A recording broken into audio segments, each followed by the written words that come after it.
All right, hello YouTube. Welcome to 2025, and on the second half of the first 100 episodes here. Yeah. We're now on episode 51. That puts us on the other half. So, yeah, welcome to 2025, episode number 51. We are talking some Skeleton Crew for the main topic. Let's go ahead and hit the intro and get the podcast side started.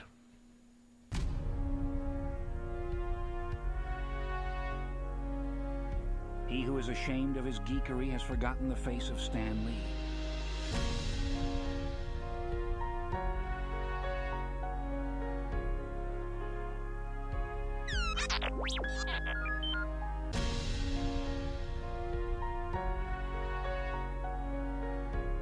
You the proud, the geeky.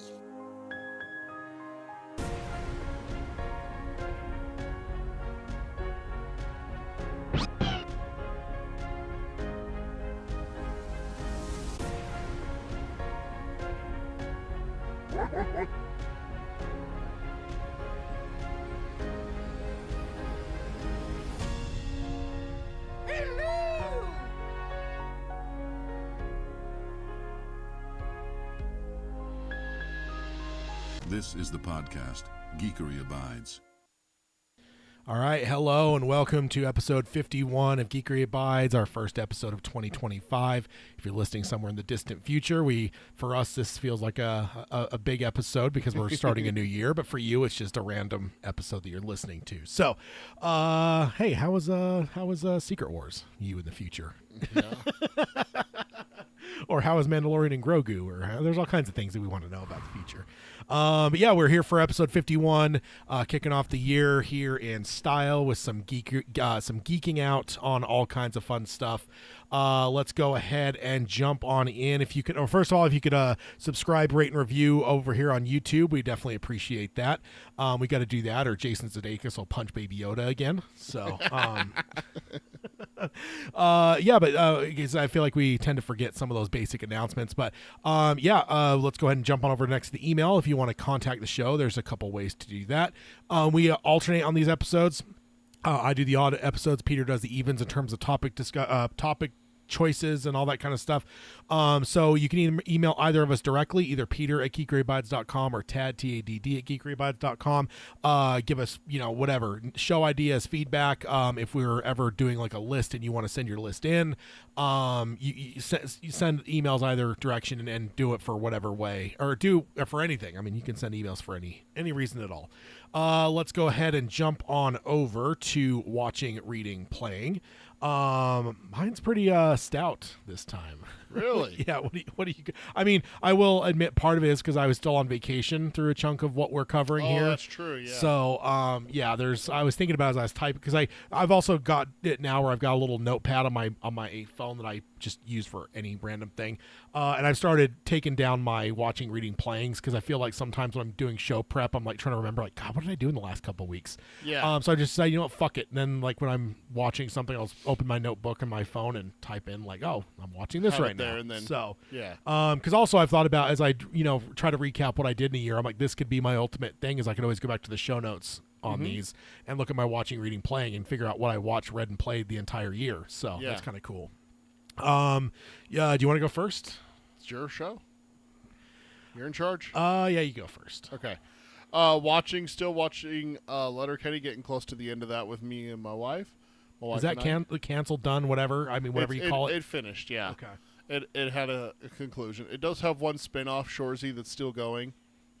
So that. Did watch Skeleton Crew. Watched the finale, obviously. Yeah, I certainly hope so. Actually, I haven't watched it. I'm saving it for after we talk about it. So we can't talk about the last episode. That would be hilarious. Yeah. We went and saw Wolfman Thursday night, which was terrible and horrible, and I hated every minute of it. It was quite fun. Had you on one side of me freaking out, Hayden on the other side freaking out. It was great. Gosh. I did watch Furiosa. Okay. And then, of course, I had to turn around and watch Mad Max. Fury Road. Yeah. That's what I mean. You may, right? It's Fury Road. You said in the last show too, but I didn't clarify. Yeah, Furiosa is a Mad Max story. Yeah, but you mean Fury Road's the one you watched afterwards. Okay. Yeah. Then I watched Mad Max Fury Road. What about Hemsworth? Holy hell, that guy can act. Yeah. Like, Dude, I remember in the theaters I kept like dog head cocking. like I'm that's Thor. I'm like, is that? Because I was doubting it. I'm like, because I also don't remember if in the advance if they advertised heavily that he was Yeah. in it. I just remember the main actor, so I was just like, God, that looks so much like Hemsworth, and like I probably half the movie I was just like going back and forth. I'm like, maybe it's one of his brothers, like, and One then of the other Hemsworths. yeah, or- then about midway through, I'm like, no, that's him. Yeah. And yeah. So that it weirded me out a little bit. And then I also rewatched Moon Knight. Oh, okay. I only ever watched it once. I realized I rewatched WandaVision late last year. I think after Agatha All Along finished, I was like, God, I want more. I want Wanda. And I'm Yeah. like, oh, I'll go watch WandaVision. So I rewatched WandaVision. I realized I have not given Marvel's All the shows a rewatch. a rewatch, so gonna trickle them in here and there. Okay. I think my next one is not going to be Disney Plus. Actually, I think I'm going to start up watching Daredevil now. I think. Yeah, Hayden and I were I talking think about that's, that. I got 3 seasons I got to get through. It's only about 30 episodes, but still, I got to get through that by March. So, Yeah. because that fucking trailer, man. Woo! Yes. Yeah, I'm pretty excited about that. We've covered that pretty extensively on the show throughout Yeah. the news over the years, or the last year or so. But yeah, can't wait for that. I mean, fuck, we've probably been covering almost the whole time we've been doing the show, which is Yeah. almost 2 years. So, which And I guess then- that makes sense. We're actually heading into our 2 year because we started in like what, February, March, February, somewhere around there. something like that. So yeah, we're coming up on an Yeah. anniversary here. I didn't even think about that, but yeah, February 11th Yeah. is our. So will it be is our- February. Okay. February 11th will be our 2 year anniversary, Hey, all right. 2023. So And then the last thing that I watched, I already told you this one, and it kind of shocked you that I hadn't seen it. I watched Zodiac. yeah, that's wild. You said David Fincher. David Fincher, yeah. Robert Downey Jr., Jake Gyllenhaal. Is Hulk in there too? Yeah, huh? Okay, he's that's what I thought. he's the cop. Yeah. Yeah, Just with you've always had a fascination. I was like, you can't say fan. That just I'm sounds not a fan wrong. of serial killers. I have a fascination with serial killers. I So find I'm them just- fascinating. I'm just wild you haven't seen that because that's probably one of the most well regarded, like true serial killers. I mean, you have the fictitious ones, like that's a whole different ranking. Mm-hmm. Yeah. Like Hannibal Lecter and shit. Long but, like, legs. yeah, there's stuff like that, but it's like the ones that are based on, and there's really not that much good that's based on real killers. Those tend to be like really shitty movies. You're starting to get a lot more good series. ones. Well, you also have the Extremely Wicked Yeah, and the whatever. Yeah, with Zac Efron, yeah, which still makes no sense how he looks exactly like Ted Bundy. yeah. I swear to God, they cloned him. Well, Ted Bundy was a chameleon, so It's true, he was. So, but then I'm rereading the Dark Tower series, so I finished book 4 on Thursday. Monday, I'll be starting book 5, which is my favorite. So here's the thing. Like you said, we've had a little bit of a break since our last show, so there's a lot here, including some downtime for both of us. We had vacations yeah. around the holidays. There is a list here, but it's You're not playing the whole games. it's outdated. Oh, okay. I've played these games since we last recorded, but I am obsessed with one game now. yeah. So, Red Dead Redemption 2, Jedi Oh. Survivor, The Binding of Isaac, Madden, Dead by Daylight, Unrailed, Left 4 Dead, and Spider-Man. Because we got the big announcement last episode that Oh, you're playing the first one. Spider-Man 2. I told you I have one achievement left to get. It's just do a new game plus. Yeah. All of those games went out the window because I tried Subnautica for the first time, and holy fuck, I'm obsessed. Yeah.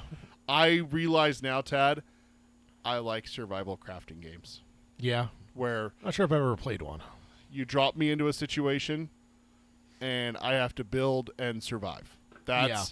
That is holy fucking shit. Just hook it to my veins! because that 7 Days to Die game that I really love, that Yeah. it's a zombie crafting game. That's Yeah. what it is. It's a zombie survival crafting game. Minecraft is basically it's literally in the name. Mine and craft. Yeah. Like that's what you do. Subnautica, you're on a spaceship, your spaceship crashes on an ocean planet. You have to That's not the one where you're accusing people of being a traitor, is it? No. Okay. This is solo. There's no co-op in this game. Oh, okay. There's no, and I don't like PvP either. So if you know a PvP survival game, don't suggest it. Like someone at work was suggesting, oh, go play DayZ. It's like a really good zombie game. I'm like, isn't that PvP? They're like, yeah. And I'm like, nope. There's nothing worse than logging in after a week of work to find that my base has been destroyed because I couldn't log on. I'm like, fuck that, dude.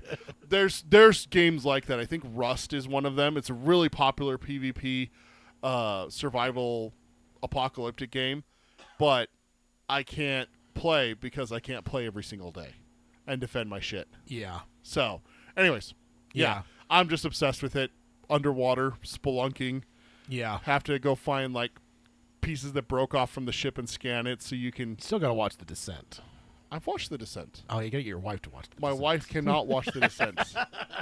There's a difference between being scared of something and something that causes her to hyperventilate, sir. Like, this is a physical ailment. Hey, get here. the paper bag. No. I will not force my wife to watch a movie just so you can have your sick enjoyment. You'll enjoy it, too. No, I won't. Oh, that's right, because the microphones are on.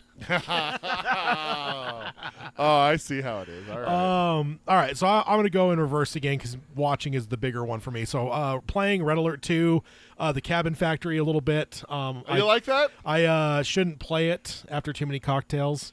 There's There's one I didn't see shit. And I was like, oh, cool, it's clear. It's like, "Urgh." I'm like, what? There was something bad in there? I mean, maybe it's me, too. This is why you don't drink alcohol in horror movies. I forgot about that one. Yeah, the Cabin Factory, I just found that game on Steam, and I was like, I'm buying this for Tad. And then I bought it for myself.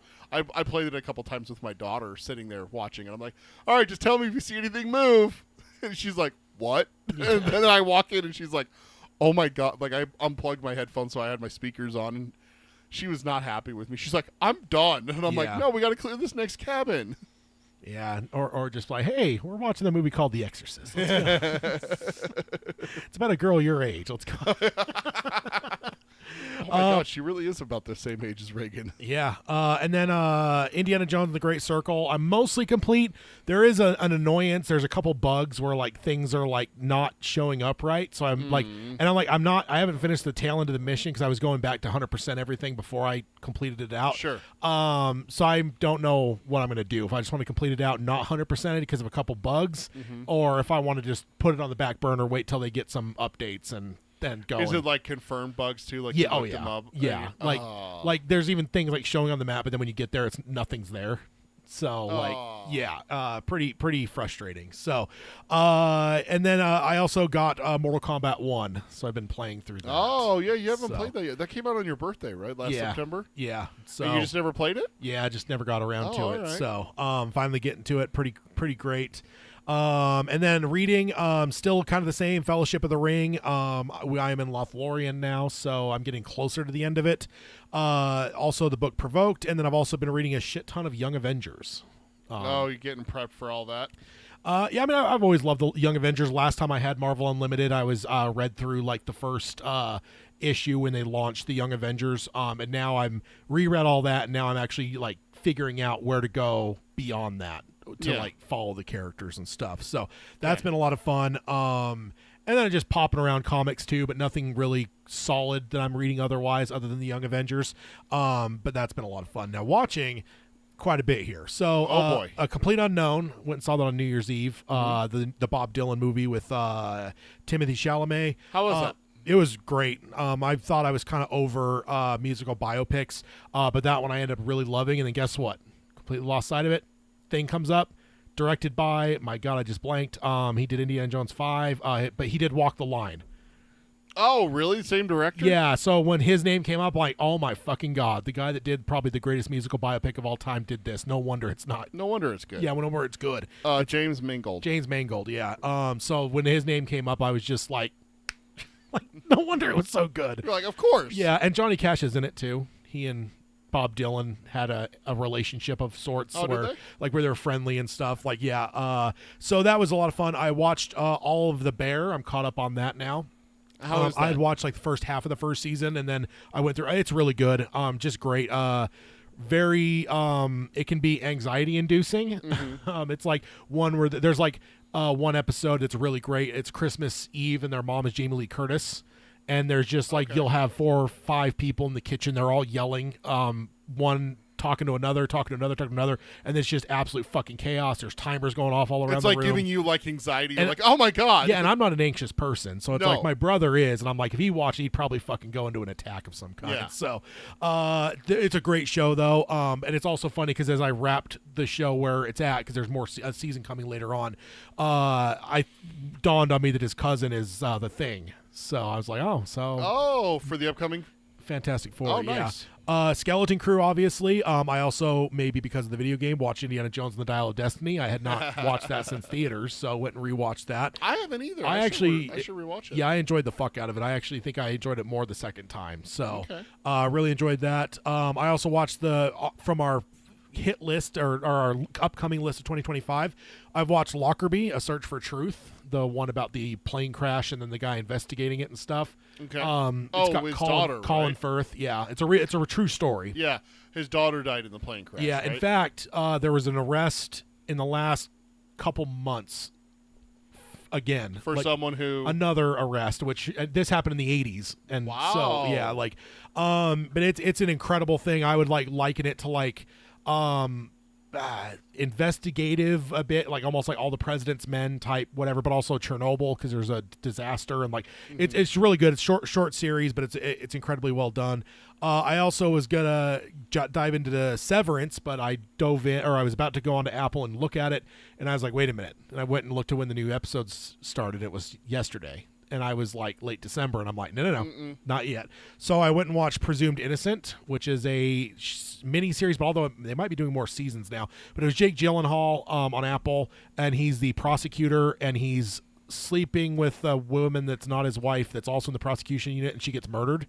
And so he is shit. put on trial for it. And like, dude, it's one of the Is that a series? It's 6 episodes. Oh, I heard about that. That it's like one of the best courtroom dramas ever. I mean, I love courtroom drama, so if you love it, but there's also like a mystery element because there's like times throughout it where I was like, Well, you're like, wait, did he do it? I don't jump at shadows like some people. Like when I watch Scream movies, I'm like, sometimes I'll like have suspicions, but like I'm not in there with like a notebook trying to, I got to solve this. Like I just enjoy the damn thing. But this one, I was just like kind of following the evidence, and I'm like, oh, it doesn't look good. He may have done it. And there's another time where at certain points I'm like, well, wait, maybe this other person did it. Maybe this other like multiple times. I think there's probably 4 or 5 people that I was like, there's legitimate chance that this other person did it. Legitimate arguments could be made that it's A, B, C, or D. Yeah, so now there was a big reveal in the final episode, like maybe a few minutes before that happened, something hit me and it ended up being true. I'm not going to take a lot of credit because it was only a few minutes before, but there was like something where I'm like, wait a minute. You're like, hold on a second. My cis senses are tingling. Yeah, but I really enjoyed that. I'd highly recommend it to anyone. Jake Gyllenhaal's incredible. And then Severance, I did eventually jump into that. Finished it like maybe 4 or 5 days before the new episode aired yesterday. Okay. That was Apple's first standalone thing. And weird that they took them 3 years to come out with another season. It sounded like some of it's on Apple though, because they didn't renew it immediately, so whatever. But Severance, I don't know if you've heard anything about this, but it's an incredible show. So it's like kind of futuristic, like mostly modern, but it's like, what would you call it? Like where things are a little bit different technology, a little bit advanced, but it's not like space age or anything. But the whole premise like is the phones are see-through kind of thing. Yeah, kind of like the last episode of Parks and Recreation. Like there's a little bit of advanced of technology, but it's still the same world. Yeah, so Severance, it's kind of Orwellian, but basically Severance is a thing where you basically put a chip in your head, and if you work at a certain place that's so locked down, like you will cross a precipice, and it separates your two beings. Your home life and your work life are different. You have no memory between the two. You're two beings. So you got an innie and an outie. Your innie is the one that, like, for them, like they wake up and like in the show, an elevator crosses this plane and it zaps from like the outie and it becomes the innie. So the innie gets into an elevator at the end of the day, and then the next thing he knows, the elevator's coming back down. It's the next morning. So it's just work constantly. And oh God, yeah. So it's like hellish. But from the other side, the outies, it would be nice. Like you get on the elevator and wake up in you wake up and you're riding the elevator back up. Yeah, but it's really, really good. It's got John Turturro, Adam Scott from Parks and Rec is the main guy. Incredible. Really, it's very Orwellian, very whatever. Good stuff though. Highly recommend it. And then I watched the movie The Whale.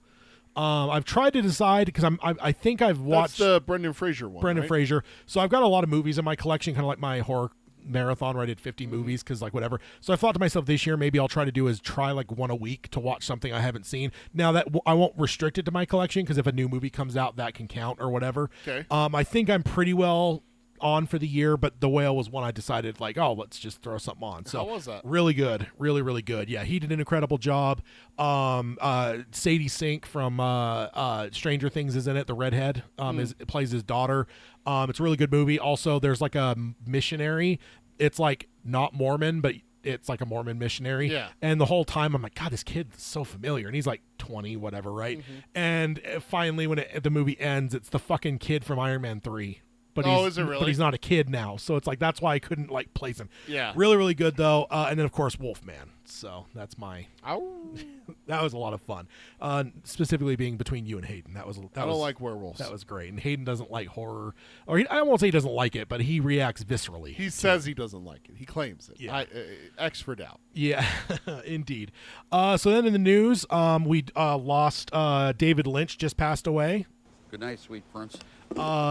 Legendary kind of avant-garde director, Eraserhead, Twin Peaks, Elephant Man, and then he did the 1984 Dune.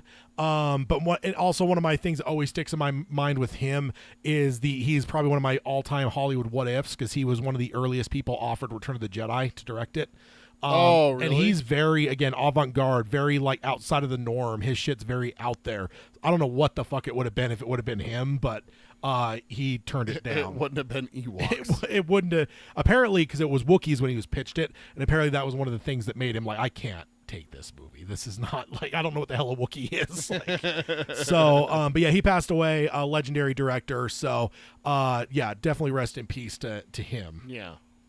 Next up, we've got Scream 7 has added to its cast. So Jasmine Savoy Brown is set to return to the franchise as Mindy Meeks Martin. Her brother was cast already, well, in the movie, brother.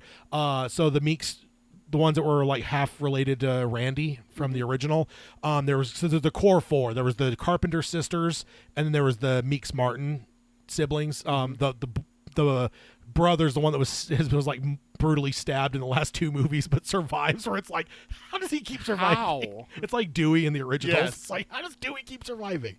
So they're both back. The Carpenter sisters obviously won't be because Spyglass is a bunch of idiots. But it's cool to see at least two of the core four from the newer movies returning. Then probably a surprise and somewhat controversial one, Joel McHale has been cast. Okay. You know who he is from, like, I sure do. The Soup and stuff. He did a show too that was really popular. He has been cast as Sydney's husband, Okay. which is named Mark. But the thing that this is controversial is because originally everyone's thought that Patrick Dempsey's character from Scream 3, his name was Mark Kincaid, the detective. The movies have implied those two got together and that was her husband. Yeah. Now, things kept falling through. They could never get Patrick Dempsey. The schedules never worked, so he's never actually been in any of the movies as her husband. So it's kind of one of those things where it's like it's only like been hinted at. So they're not really breaking canon, quote unquote. Yeah. But it's just one of those things. A lot of us Scream fans have always just went, "Oh, she married Kincaid," and so now it's not though. It's somebody completely different. It's Mark Evans. So yeah, Maybe she was married to Kincaid, got divorced, and I don't know. It's watch him be a stepdad, and that's the whole dynamic. Is he's a stepdad? I mean, maybe, but the fact that they name both of them Mark, because Mark's been mentioned as her husband. Yeah. You know, I think that's even why a lot of okay. people have retconned, like, oh, because Kincaid was always just Kincaid. He's the detective. I don't know if we ever even got his first name in Scream 3, but I think it's like retroactively been that, like, oh, it's Mark Kincaid. It's like, so now Mark Evans, it's like, oh, okay, I guess that, whatever. Different so, Mark. Yeah, very controversial in the Scream realm, but that is the cast as it's rounding out. The Last of Us Season 2 is now coming out in April. Shit. I haven't watched that trailer. I need to watch that. Yeah, they dropped a small trailer, and of course it's HBO, so they didn't give us a date, but they said April. So we don't know what day yet. HBO is very rewatch that. HBO is very famous for doing that. So, probably be a good one to put on the list to rewatch. You got until April to do it. So next up, Creatures Commandos moving into the DC realm, hints at DCU's Batman timeline. I don't know if Okay. you've watched Creature Commando. That it's an animated show, I think, but it is 100% DCU canon. And so Dr. Phosphorus is in this show, and he has a throwaway line in the finale that it's been 15 years since his transformation. Essentially, he went on a vengeance run and then ran a criminal empire of Rupert Thorne that he went after his accident or what transformation, I don't know what it was, and only for a short time before Batman captured him. So that means it's very likely that Batman has been active for 15 years, which kind of follows what we've been hearing about Brave and the Bold, is it's going to be an older Batman. Damian Robin, yeah, like, a Robin at least, well, Gunn has that quote where he's like, we want Damian to be, Yeah. So it's like, this is going to be, what is that, the third or fourth? It's a ways in. Fourth. This isn't this isn't early stage Robin, Dick, so. Dick, Jason, Tim, Damian. Yeah, so because it's canon, it's kind of people are latching onto this saying that like this is canon. So the fact that Batman captured him 15 years ago means that Batman's been at least doing Batman at least 15 years. Yeah. So, which again kind of follows some of the rumors we've been hearing is that the Brave and the Bold was going to be an older Batman. So yeah, we'll see what happens All right. on that. But yeah, a little bit of a nugget for Batman. Next up, we got Reeves talking the Batman 2. And this is a couple different things. The first one is him talking about Patman in the DCU, which I know everyone says, what is it, Pattinson? Pattinson. But I did it backwards. I'm like, it works. So Patman. I'll go with it. Quote, it really comes down to whether or not it makes sense. Again, he was asked about if Pattinson would be moved into the DCU. What's great is there was really a kind of a story I wanted to tell. We're calling it the Epic Crime Saga. So there's a little nugget of information. That's what he's calling his trilogy, and all that, which is the thrust of what we want to do. It's been important to me to be able to play that out. James and Peter have been really, really great about that. They're letting us do that. You're welcome. So, and then and then he says, quote, what the future brings, I can't tell you. I have no idea right now, except that that my head is down now about getting the Batman 2 shooting and making it something really, really special, which of course is the most important thing. So that's that set of quotes. Then I got another one here about the sequel film. He says, this is another interview. He said, quote, I mean, this year we're going to be shooting and I'm very excited about it. There's been a lot of stuff going on and it's taking longer than I would have wanted it. But also I'm very excited about what we're doing. And I really can't wait to share that with everybody. So, and then from that same interview, hinting at the villain, he was asked directly on this podcast he was on if the villain was Freeze. And he laughed and says, I can't answer that, basically, which that's fair. You can't ask that question. Like, he's not going to tell you. And then the person asked maybe one of the more boneheaded questions I've ever heard. The podcaster asked him, have you picked a villain yet? You're in the late stages of writing this thing. You don't think he's picked the fucking villain? And then he says, yes, of course, or we'd really be in trouble. Wait. Pam, that's just stupid. He says, I hope it's surprising. I think so. I think that the story is a continuation in a certain way and completely different in another. It's going to show a different side of Rob. It's going to be really cool. So not a lot there, but a little bit of a hint of. Yeah, he has a villain picked out. Yeah. So, but I mean, the fact that he says the story is a continuation in certain ways, but completely different in another. So. Yeah. I think that the continuation is obvious. Gotham is recovering. Yeah, like that. But what's different? What's changed? I know there's been how far are we jumping? Are we going to jump a year, 2, yeah, 5? There's been some speculation. Is Bruce Wayne going to be a big part of it? Because we hardly got any of that in the last one. Well, that was the whole big thing. Is like he was just out for vengeance. There was no I need to be better. I need to give the city hope, and that was the whole transformation for Batman. Is that I can do more than just beat the shit out of bad guys. Yeah. I can give this city hope. I can save this city and that kind of thing. So, yeah, obviously he's probably going to walk into Wayne Tech or Wayne Industries or, whatever they call it in this universe because it's unfortunately different names in every single Wayne. Yeah. Every single one. He's going to walk in and be like, they're going to be like, holy shit, that's Bruce Wayne. Yeah. And he's going to start taking over stuff. Yeah, didn't they call him a recluse in the Batman? So, yeah. Yeah, well, Alfred had that line. The accountants will be arriving here shortly. Why are they coming here? Because I can't get you to go to them. Yeah, but doesn't someone outside, when you see him at some point, oh, that's the reclusive. He shows up to the funeral. Yeah. For the mayor. They're like, oh my God, it's a recluse Bruce Wayne. Yeah. So next up, not really a surprise to anyone, but Jason Momoa has been cast officially as Lobo in Supergirl. What? Back during Aquaman 2's press tour, he said, "So Lobo was, I collect comics. I don't do so much anymore, but he's always been my favorite. I always wanted to play Lobo because it's like, hello, it's a perfect role for me. I mean, listen, if they call and ask me to play him, it's a fuck yeah, and I haven't received that call, so I don't want to put any fake news out there. But if they ever call me and ask me to play or ask me to audition, I'm there." So then recently there was a Variety article that announced that he was cast. He posted on social media saying they called. So good follow up there. So now moving over into the Marvel realm, we got first up a rumor: Deadpool and Wolverine are going to be in Doomsday. Don't give me hope. I don't think there's any doubt to me this rumor to me again. I'm almost expecting everyone in these movies, so almost to me it's almost more of a wait, are we saying they're not going to be in this? Yes. I don't know. Secret Wars, I kind of For sure. I was like for sure, but Doomsday, I didn't expect.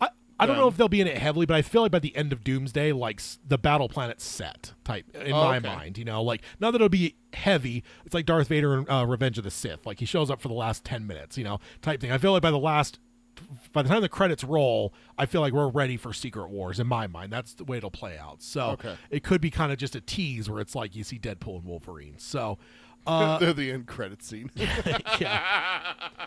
Well, they were in it. Yeah. Next up, Daredevil is allegedly now in the Avengers films. We covered last episode with the rumor was that he would not be in them because there's something about his story that wouldn't allow it. But now the latest rumor is that he is going to be in it. And the thing that actually spilled the beans, and that's why I actually don't have this down as a rumor, I'm sorry, because there is a gym that Charlie Cox trains at that posted on social media and said it's been awesome having Charlie and his wife Sam Cox at DFRNT over the past few weeks. Charlie is currently training for the role in the upcoming at Marvel Avengers movies where he'll be playing Daredevil. It's been an abundant pleasure to work with you both, and I can't wait to watch you on the big screen. So yeah, that's not ideal. Shaggy. Now I will say there is a chance that they don't understand this world and he's just training for Daredevil. I mean, just Marvel, right? Yeah. And it's like, do they just merge that in their mind of the Avengers? Like boomers calling every video game system a Nintendo. Nintendo, yeah. Hey, turn off that Nintendo. It's an Xbox. Yeah, there is that possibility, but I'm not necessarily going to buy into it. I think that he probably said something and they posted on social media. So. Everyone at Disney right now is like, yeah. No, yeah. Charlie, we already have enough to worry about with Tom Holland. Now you? Yeah, exactly. Oh, man.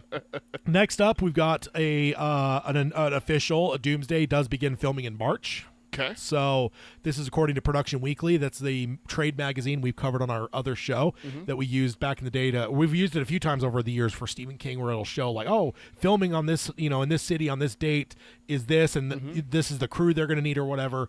But if they have a call for extras and stuff like that. Yeah, extras or even below the line people if you're an electrician or whatever else, right? Yeah. So it's kind of the thing that drives those lower jobs, finding that magazine or using that magazine to find jobs, basically. So according to that, it will start filming in March in the UK. Okay. So that's pretty cool. Next up, this is kind of not a huge surprise, but a little bit of a surprise. The rumor is that T'Challa is going to be recast. Yeah. And it's going to be happening. So this rumor has 3 levels deep. The first level is that Marvel is reportedly ready to recast a role of T'Challa. That they wanted to give it a little bit of time for respect, but that, it's, whatever. At a certain point, you're going to recast it. So he's going to come back from the dead. I mean, multiverse makes it easy to just. Oh, I didn't even think about that. Yeah. So the next level is that he's going to be appearing in the Avengers movies. Yeah. So that's a thing. And then the final level of this rumor is that there's 3 alleged names, and it'll be that I guess the rumor Avengers films and Black Panther 3. Those are the rumors of what they just need to do. Michael B. Jordan. So the 3 rumored names, all rumors: John David Washington, known for Tenet and Black Klansman. That's also Denzel's kid But I don't like saying that because like he's actually pretty good at acting, so it's not just he's not a son. Yeah, he's not a nepo baby. Next up is Kelvin Harrison Jr. He was in Elvis and the Trial of the Chicago 7. And then Aaron Pierre, which voiced Mufasa. He was also in Old. And also, the reason I don't buy him is because as I looked him up, he is already filmed. He is Jon Stewart in the upcoming Lantern series. Oh, okay. So that's kind of a big role to have in the DC realm to then sign on to be Black Panther in the Marvel. That sounds like a lot. Like we've seen some smaller people, but it's like you've never seen like the guy that plays the Flash playing a massive character in Marvel. Chris Pratt is not playing someone over in DC. Yeah, exactly. So I don't buy that one, but that's the rumors. Next up, we got a rumor for the Champions roster. Again, Champions, remember, was going to be called Young Avengers, but they're not young anymore. Mm-hmm. So they changed it to, Champions. This is the rumored roster: Wiccan from Agatha All Along, Miss Marvel from the Marvels, and Miss Marvel, Hawkeye, Haley Steinfeld, not the other Hawkeye. Not Jeremy. America Chavez from Doctor Strange, Cassie Lang, and Ironheart. So that's the list right now. Very strange to me that Patriot, aka Eli Bradley, is not on the list because he's already been introduced in the Falcon and the Winter Soldier. And he's going to be in. I assume he's going to be in Captain America too because his grandpa is the Isaiah Bradley, the first Captain America. That one. Okay. So it's strange that he's not in it because we've already introduced him, but also he's the leader of the Young Avengers. He's the Captain America. So it's like very strange that he's on this list right now. So I have a suspicion that, not to mention Speed is not on there. I know he hasn't been introduced yet. Mm-hmm. Vaguely in Agatha, we were introduced the idea that, Billy or Tommy was put into that body. So Speed exists now. It's just a matter of him showing up. So next up, this has been a theme, seemingly, Mad Max. We've got a rumor that George Miller, Mad Max royalty and creator and director, is allegedly being eyed for a Marvel movie. And this is, again, Mad Max guy, but he's allegedly being eyed for Thor 5 or World War Hulk. Oh, I'd take him for World War Hulk. That'd be fun. So I'm going to pause and say I honestly hope this doesn't happen. I love George, and it'd be cool to see, but he's up there in age, and it's funny, I had a memory recently from like 10 years ago. It was maybe a little bit less than 10 now, because this year's a 10-year anniversary for Mad Max Fury Road.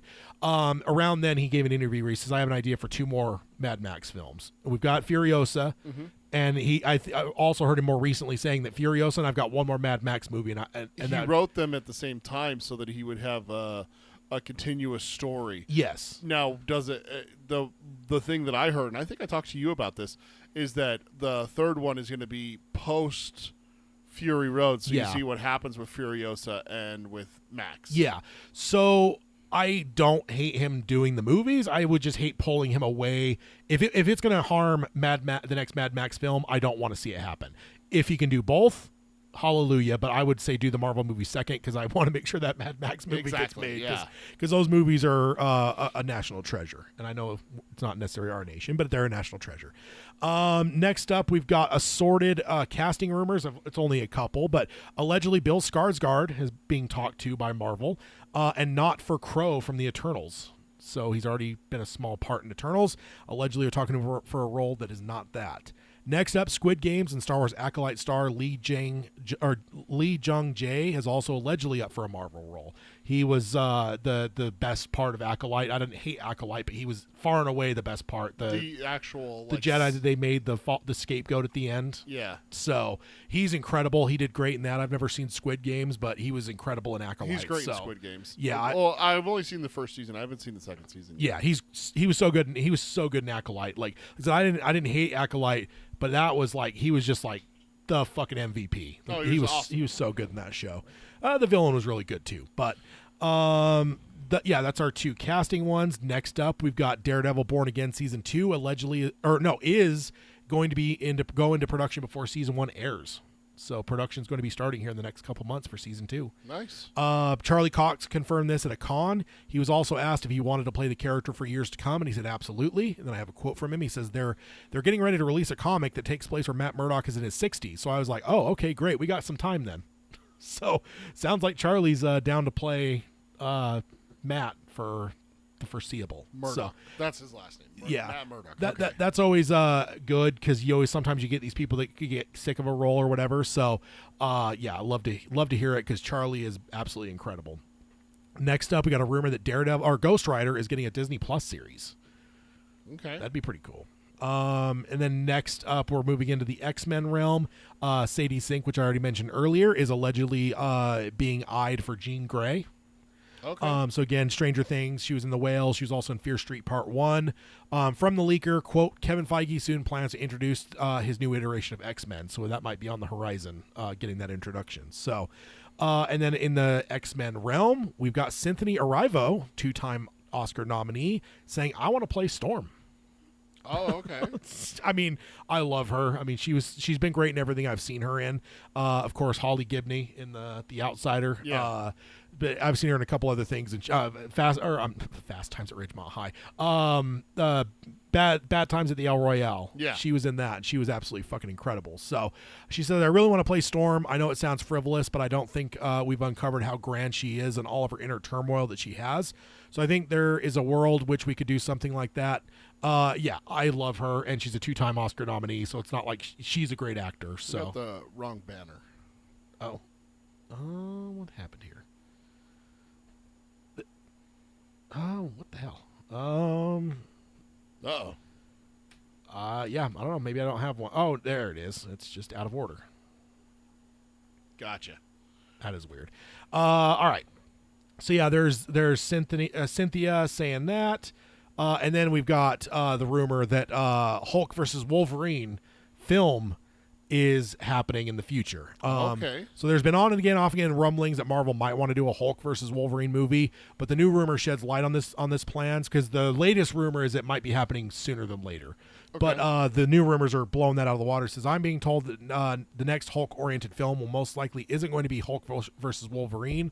Instead, Doomsday or Secret Wars will likely plant the seeds for it, giving us a small round one fight and a full-on brawl later down the line. I was told there was talks about a Hulk versus Wolverine film, but it's more likely going to happen during the Mutant Saga. The Mutant Saga. Yeah, there's some built-in things in here. And if they 100% plan to make it, there's going to be a deeper reasoning for the fight to take place. It won't be a half-ass cash grab for people to come and watch a fight. This also ties into potential Avengers versus X-Men. We're probably getting a tease for this in Doomsday or Secret Wars, and very much later down the line, we'll get a full-scale Avengers versus X-Men political type war. At least that's what I'm hearing, which I've been speculating that just because that seems logical, Yeah, right? that's what you do with the X-Men and the Avengers if you bring them together. Yeah, especially because it's like you're going to eventually, after Secret Wars, you're probably going to crash them all together into one world. Like, that's not going to go well. No. There's going to be They have different ideologies a lot. yeah, there's going to be a lot of shenanigans there. So that is that. And then next up, we're moving over to Star Wars. The first one here, Rory McCann is set as the new Balin Skull. And this is a rumor right now, but it Yeah. seems pretty widely reported. That's the guy that played the Hound, right? Yes, and Yarp. Yarp. Can't forget Yarp. From the genius Hot Fuzz. So obviously Ray Stevenson passed away just before Ahsoka Season 1 debuted. And the way they ended it, especially for Clone Wars viewers, there's a lot going on there. You can't cut that thread. So I love this because I've been advocating pretty heavily that I think they need to recast the 3 big characters too. If we're going to be playing in this post Return of the Jedi era, I think they need to recast all Luke, Leia, and Han I is think who you're talking yeah, about, right? Alden Ehrenreich's already been played Han, so it's like just cast him again. They need to recast Luke and Leia and I mean, Sebastian Stan is sitting right there. and the guy that body doubled him for Mando. When you go look at him before the CG, like he's not far off either. Yeah. So I'm just saying, Sebastian Stan is right there. and he knows all about cybernetic limbs too. He sure does. So, he's had practice. but yeah, I think Rory. That's not a bad pick. I'm definitely would be glad to see What's Carrie Fisher's daughter's name? Billy Lord. She's right there. Yeah. The only problem with that is she's played another That character. doesn't matter. That doesn't matter. If Marvel can do it, Star Wars can do it. Star Wars is bigger than Marvel. Yeah, so far the only double castings have been in not obvious ways, like Andy Serkis playing Snoke, and then the guy in that can't swim in Andor. Yeah. Too soon. Next up, this one might be somewhat exciting for you and me. I mean, I was already excited by it, but you might be. The rumor is the band is getting back together for Ahsoka Season 2. There's a rumor that Hayden is going to have a pretty big role in Season 2, as well as that Adriana Greenblatt will be returning as young Ahsoka. And, most importantly, that Ewan fucking McGregor That's fucking Obi-Wan Kenobi. might be cast for Are you Ahsoka fucking Season kidding 2. me? Oh, we're gonna get some Clone Wars flashback stuff. So I'm just getting chills, dude. Ewan, Dude, in the armor? Clone Wars armor. Just hook it to my veins! and let's just, I know it's a rumor, but let's just please give this to us. All right. I also, my only note, please get Tim Morrison to play Rex without a helmet. Come on. I know you might have to CG because he has to look like 30 years younger or something, Yeah. but like, do whatever you need to do because like I don't want to just see Rex with a helmet on. No. If we're doing a full flashback, I need to see Rex. Oh, that would be so But cool. imagine the trio. Like, because I mean, in Ahsoka, I mean, who of us didn't geek out when we were watching, Anakin and Ahsoka standing Yeah. next to each other, and it's like, there's an empty hole though on the other side of that That's grouping. where, that right there, that little slot right there. That's where Obi-Wan goes. And I guess Tim Morrison, he could play Cody too. Good. So, make sure you get R2 in there as well. I think he's got to be. I mean, yeah, I don't know. You notice who you're not saying? 3PO, because he's worthless. Well, he's with Padme, and they're Worthless. not going to do Padme. That'd be going too far. Although Ahsoka and Padme have a pretty good relationship, so Yeah. I don't know. But I feel like it's going to be like a Battlefield type thing. It feels to me like what Season 1 did. Yeah. So, that's why I wouldn't say Padme. But yeah, good stuff. Next up, we've got a rumor that the Mando movie villain may be revealed. The rumor is the villain is, and this is going to be familiar to Clone Wars fans, Embo from the Clone Wars. He was a bounty hunter that carried a bowcaster and a large round hat. Good Lord. Who's that? Yeah, look him up. You'll remember him. All right. He was alleged. So he was in Clone Wars. He was voiced by Dave Filoni, and the rumor is that Dave will be voicing him in the Mando movie as well. EMBO. Because there's like what's his name? Cad Bane has the big hat. Cad Bane is But- who's coming to mind when you but- say but big this hat, guy- but he doesn't use a This, bowcaster. yeah, this guy has like it's kind of a dome-ish, like almost Raiden hat, but it's more of a dome. It than almost a- looks like he's wearing a piece of a droid. Yeah. He was throughout a chunk of the Clone Wars. He popped up here and there. Man, I have no memory of him. So the rumor plots fit the previous casting, because the rumor is that Embo is hunting / kidnaps Roto the Hutt, while Din is hired to rescue Roto, which is Stinky. So that's the rumor, is he'll be the one that's got it. Din and Grogu are hired to go and retrieve said hut. Yeah. So that all kinds of fits, because we know that what's his name from the Bear has been announced to be, he's voicing Roto the Hutt. Yep. So that's pretty great. And then next up, we got Filoni's movie could actually turn into a series. According to this rumor, the rumor is basically that Lucasfilm might swap Filoni's film to a miniseries if the Mando movie does not do well financially. And the leaker said that he is hearing that Lucasfilm was going to play it safe with shows moving forward, whatever that means. So I don't know. I hope that doesn't happen, because I want to see the Filoni movie on the big screen. I want to see the Thrawn showdown on the big screen. So good stuff. And then the last one we have here before we get over to the main topic is a rumor that a skeleton crew character will be showing up in the Filoni movie. No saying on who, but someone from the skeleton. Oh, and it does. I guess it just says skeleton crew character. I mean, maybe it's more than one. But what do you think there? Any thoughts? I mean, when you say one, that's what makes it, to me, it almost feels like it's got to be. What's his name? I just blanked. Freaking Jude Law's character. Jod. Yeah. Norwood. Yeah. Jod is the one that comes immediately to mind, because it's like, I are you don't really going to pull the think- kids off the planet and put them into whatever this giant war is going to be? Like, I think. What about Kim? The map, the little owl, oh, that's a good point. That's a good point. Yeah. or 33. yeah. I mean, let's just go whim. We know he doesn't want to be where he's at. Well, he's got that Luke it's also a Skywalker. matter of when the movie takes place. It's all post. All this is post Jedi. I don't know how far. No, yeah. So when does the new movie take place that they're making?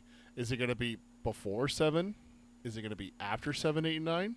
No, this is all before. This is all the follow up of the Mandalorian. The Filoni movie is going to be The Filoni movie's the conclusion of the Mandalorian. yeah. Oh, okay. So it'll probably be the Thrawn showdown. I looked it up because honestly I didn't know.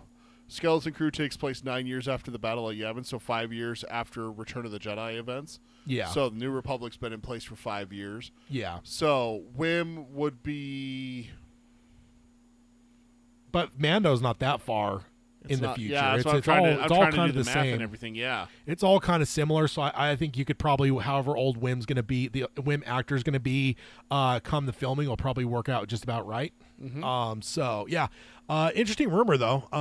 But that does also, of course, I structured this in a way to have that transition us right into the main topic, which is, of course, Star Wars Skeleton Crew, which just wrapped on Tuesday. Yeah, we've been talking about it a little bit here and there, as we've done like watching, reading, playing and stuff like that. But we haven't really delved, deep into, the show. So, I think the only time we've ever really done like a really in-depth thing was Ahsoka. Everything else we've ever done, we've always kind of just done like an episode that recaps stuff. So, Yeah. I guess, I got a number of things here, but I think just first of all, overall, how did you feel about the show? Now It that was it's fun. Now that it's done. It was a lot of fun. Yeah, I mean, yeah, I enjoyed the hell out of it, dude. It was just like, yeah, I'd probably put it above, like Acolyte and even some of the other stuff. It just, this one felt just the perfect kind of like childlike wonder that Star Wars should have, in my opinion. I think the big thing for it is that it didn't focus so heavily on the Jedi and Sith. Yeah. We got to see the universe. We got to Yeah. see the galaxy. Yeah. Oh, so there's mints. It okay. broadened How the do the universe. mints? How do the mints work? Oh, it works like that. Oh, okay. So we got some kind of like, what is it? 1984, like kind of futuristic. Like, take the assessment. This is your job. Yeah. Rolled by a droid. Kind of thing. Yeah. So it's like, it's really kind of interesting to see all of that, without having like Jedi and Sith be like the main focal point. Yeah. So that's and really, very minimal, like Republic even. Yeah. Like twice the Republic showed up, but outside of that, we're kind of on the fringes. Yeah. Like way more than we've ever really been. I mean, the Clone Wars probably exposed us to some of where you're on the fringe of But the galaxy. again, heavy Jedi, heavy Force stuff. Yeah. Very rarely. I mean, you did have it where it was, okay, let's take a commando group and let's go. Yeah. No Jedi with them. Yeah. But still, it's like, it felt like it was one step away from Jedi. This felt like it was 2 steps away. Yeah. Which makes sense because like we don't even know if Luke would have started his council or not council. We don't even know if Luke's school is set up yet because Yeah. it's so early. Like, who knows if he's even found anyone to start it with yet. So I mean, Leia. yeah, he's probably just teaching Leia. Probably just teaching Leia. And it's not, he doesn't have like the full on like, Luke's Jedi Order, even like the seeds of it started yet. So it would make total sense that, all that we really have. Now with According to this, Ben Solo was born 5 years after the Battle of Yavin. So Ben would have been 4 at this point yeah. in Skeleton Crew. Yeah. So Luke's done training Leia at that point, because I think that's what I remember from Episode 9 is that Leia, before she had kids. She was done before her and Han settled down and had Ben. Yeah. So he's probably starting his Jedi Order. Yeah. Did you believe Jod was a Force wielder? No. Because I doubted it. I was like, it's magnets. Yeah. It's magnets. Like the That's dude all from- he's doing is magnets. Like the dude It's- from Obi-Wan? It's only metal. That's all he's doing is metal. Until, what was it, like Episode 6 or 7, he force pushes someone, and I went, oh. Yeah. Oh. And I think they did that on purpose, where they Yeah. kept it to where it was like the He's picking audience up doubted. he's picking up like a lightsaber. He's picking up like a metal key. He's picking up like a coin. It's Yeah. like, And he's not. and the dude from Obi-Wan it was magnets that he was using, right, to Mm-hmm. basically be a fake Jedi.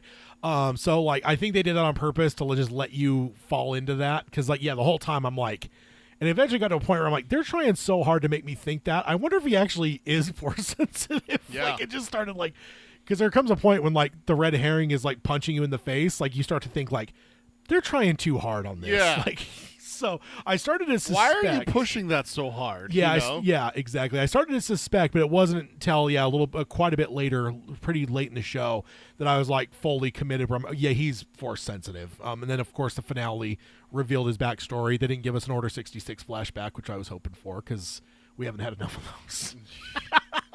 I sense sarcasm in your voice, Tad. I don't mind them because, like, to me, it's kind of like the blip.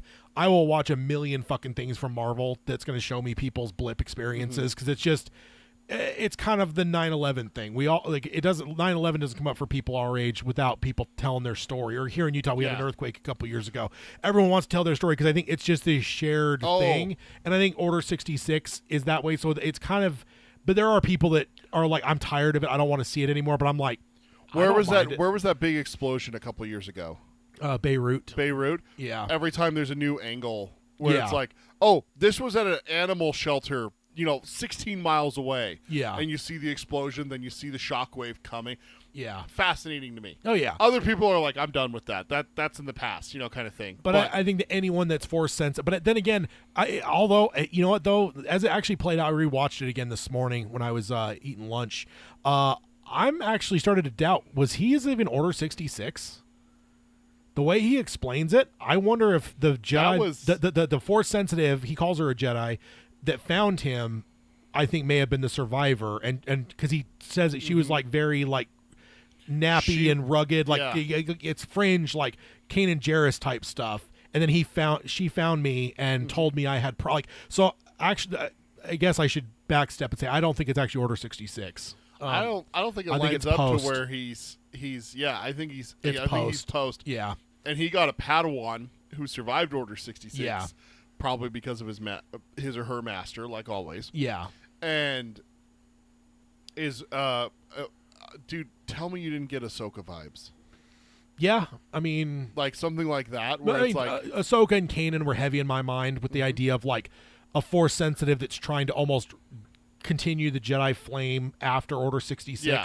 And it's like the dead zone, right? There's like this dead zone of just like there is no more Republic, there's no more Jedi Order, like, but there's like these embers that are around, and those definitely come to mind. And that's where the Inquisitors and Vader are going around snuffing them out and everything like that. Yeah, exactly. So I guess unless you wanted to look at it as Order 66 in the grander sense of that doesn't end. Yeah.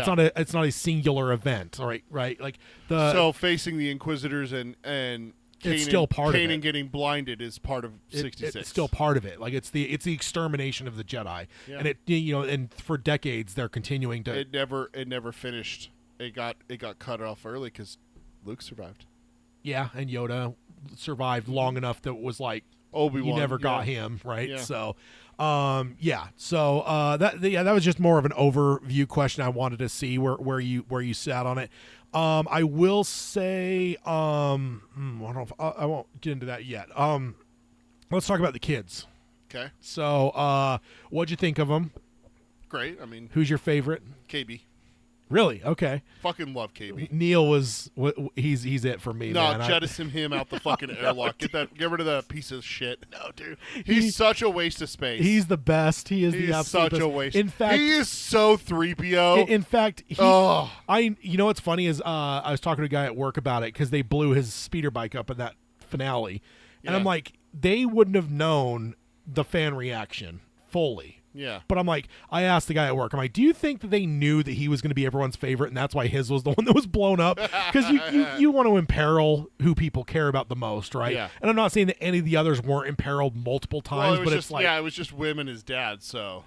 Yeah, so it's cool though, because I really liked all of them. I really did, and I loved the dynamic because I was thinking about it while I was watching the finale earlier today when I was eating, rewatching it, and it was funny because I started to think like, oh god, at the beginning there was like the two groups and they hated each other. And there's a lot of strife and stuff, but by the end, like they're thick as thieves. Like that's like full on Han, Luke, Leia, closeness. We get this walking carpet out of my way. By the next movie, she's hugging him and.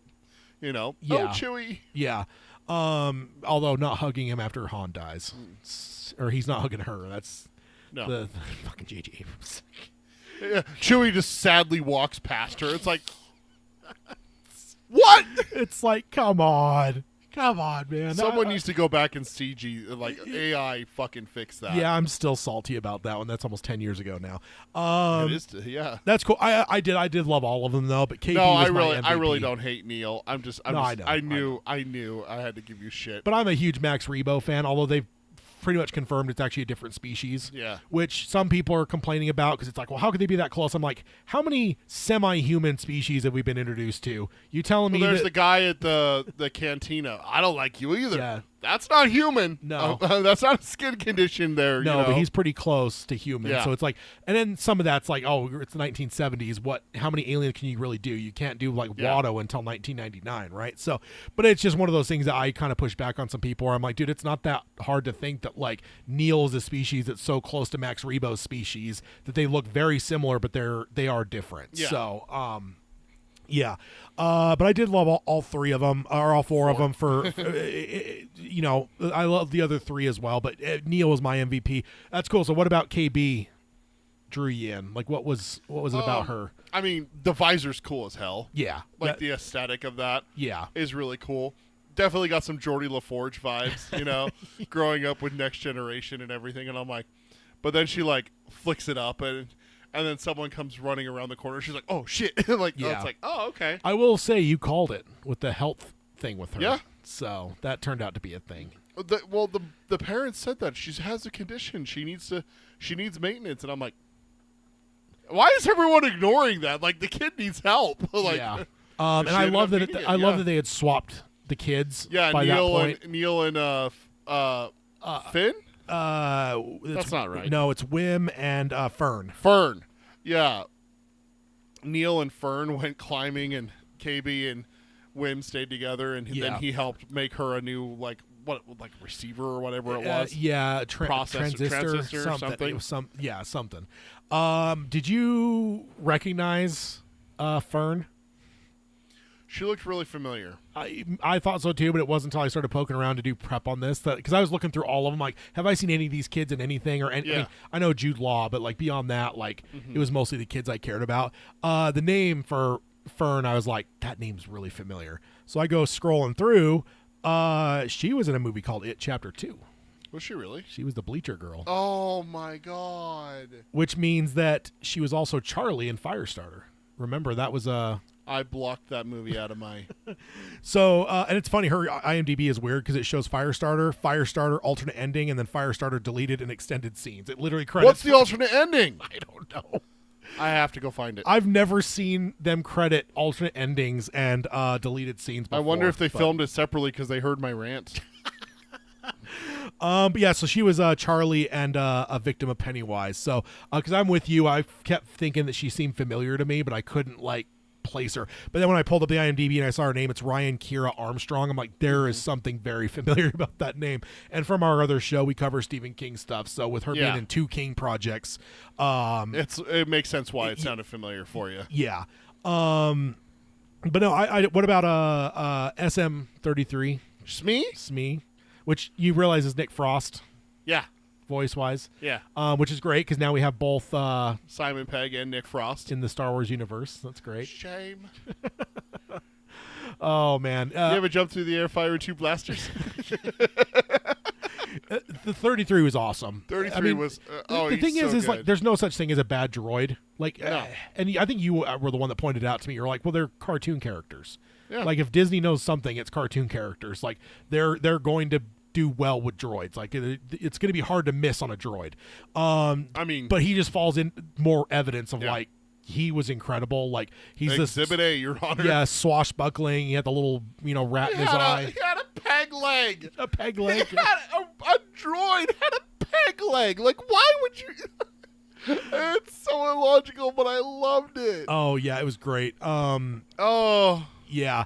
But no, I did love the dynamic because, like I said, it wasn't even until the rewatch today where I was like, God, like, as close as these kids are, like the screaming when they Yeah. thought the ship crashed and she died, or was it just one? Yeah, just KB. she was the only one on the ship. Her and Smee, Yeah. or 33 were the only 33. ones. So that's they freak out and something. I was just like, and then when they hug her and everything, like there's all this stuff where it's like, God, these kids are close, and it wasn't until then that it hit me. I'm like, God, they like hated each other. It was like two opposite magnets trying to put those two groups together. you put two groups together. This wasn't one friend group. You had Wim and Neil, and then Fern and KB. Yeah, and then which you that's thrust them together. That's a great dynamic. Yeah, and we have all experienced it where you're like a friend of a friend and you get exposed to them, and it's always that awkward thing where it's like they're not really your friend. It's even worse when they start hanging out without you. Like you introduce two people and they're like the awkward ones. And you're like, oh, it's kind of funny that they're both, awkward around each other. And then they start hanging out without you. You're like, hey sons of bitches, what the hell? I made you. I'm the bridge here. Come on. It was just a cool dynamic. I think they did a good job of telling that story with that character arc with them. So yeah, we talked about SM-33 as well. Nick Frost getting his Star Wars due. And yeah, he was just a great droid too. And I loved like all of like the pirate. Oh, his first stuff. scene where he powers up and then comes after them and everything. Yeah. Oh, it's so good. What is it? I haven't heard him know at Adden or. I never heard no Adden. And it's like, hey, wait a minute. Yeah.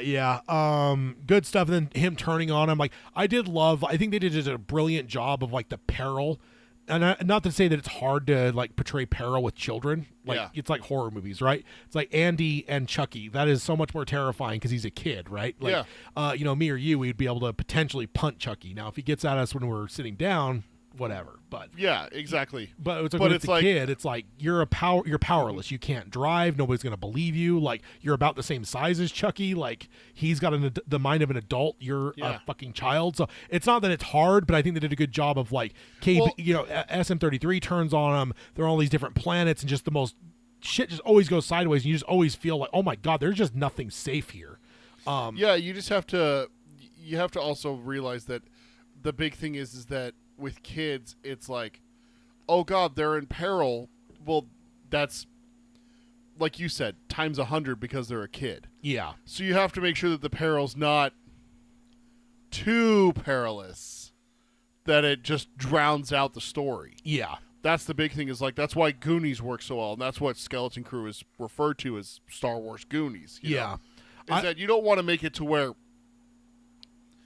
they're going against Hannibal Lecter. It's like these kids are fucked. Yeah. Kind of thing. Oh, they're going against Michael Myers. Yeah, they're doomed. Yeah. No, they're going against kind of comical, kind of. They're going against pirates, but they're going against, pirates. Yeah. Well, have there ever been that many good pirates in Star Wars? There's usually a level of ineptitude with most pirates. Exactly. Han and Chewie are called pirates, for God's sakes. Yeah. So. Which they are. They're smuggling stuff. They're smugglers, but not even, pirates. But even like Hondo, which everyone loves, which I thought he was going to show up. Dude, I was so hoping that it was going to be him when the helmet came off. Me and a coworker were talking, and we were actually speculating that Hondo might be the supervisor. Oh, that Hondo would have got his way in there, and he's just living, fat on the hog, fat and cat, and he just retires, and he's just like living like behind the like Wizard of Oz type behind this man behind the curtain type thing. I called that it was a droid. Yeah, once he had the comment about I don't want to talk to a droid. Let me talk to the super. I'm like, it's gonna be a fucking droid now. I knew it from like the first or second episode where they reference like. No one's ever seen the supervisor. No one sees the supervisor very often, and I'm like, yeah, it's a fucking droid. So I did, with how heavy the droid presence was and everything, yeah. I'm like, it's a droid. So I thought that it was actually going to be like some kind of twist, like it was going to be Wim's dad or something. Mm-hmm. Like that was my early thoughts, or it's like, oh, he's like, okay, let's go see the supervisor.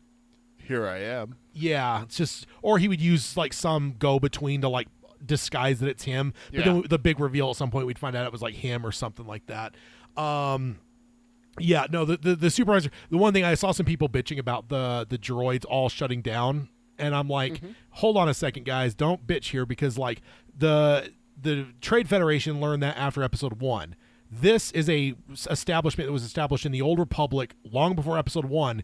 They would not know that it's a danger to have one singular also it could brain be something for the droids, right? It also could be something where it could just be arrogance where they don't think that it's an issue. Yeah, I think it could just be one of those things where it's just like nobody ever thought about it until episode, because you have a heavily shielded ship. It's probably not that much of a danger, but it's like suddenly you got a force sensitive Messiah it's that like, gets in there, and they're like, oh shit, we got to change this up, dude. Right, and so what I'm saying is like this is a planet.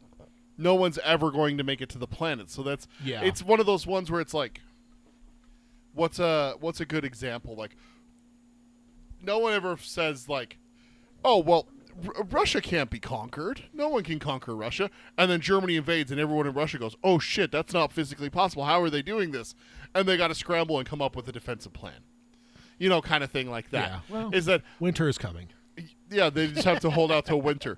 But the droids are probably just like, and like you said, they were probably programmed and just fucking left. Yeah. It's not like anyone came back. They got an emissary. They hadn't had an emissary for how long? I think probably since the it's been generations. So it's like the to me, last thing they received was that all Jedi were traitors from the Old Republic. And the thing is with that, I think that was a broadcast. So I think they got like they probably saw Palpatine's address.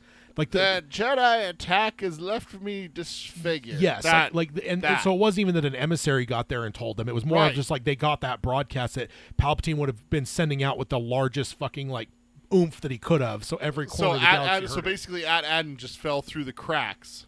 My thought is they probably hadn't seen an emissary since previous to the Clone Wars. I think that once the Clone Wars started, it's not important. We can't send a ship to go get credits. Yeah, exactly. We need to fight the war. Yeah, exactly. So and then the people who knew about that died or gets lost.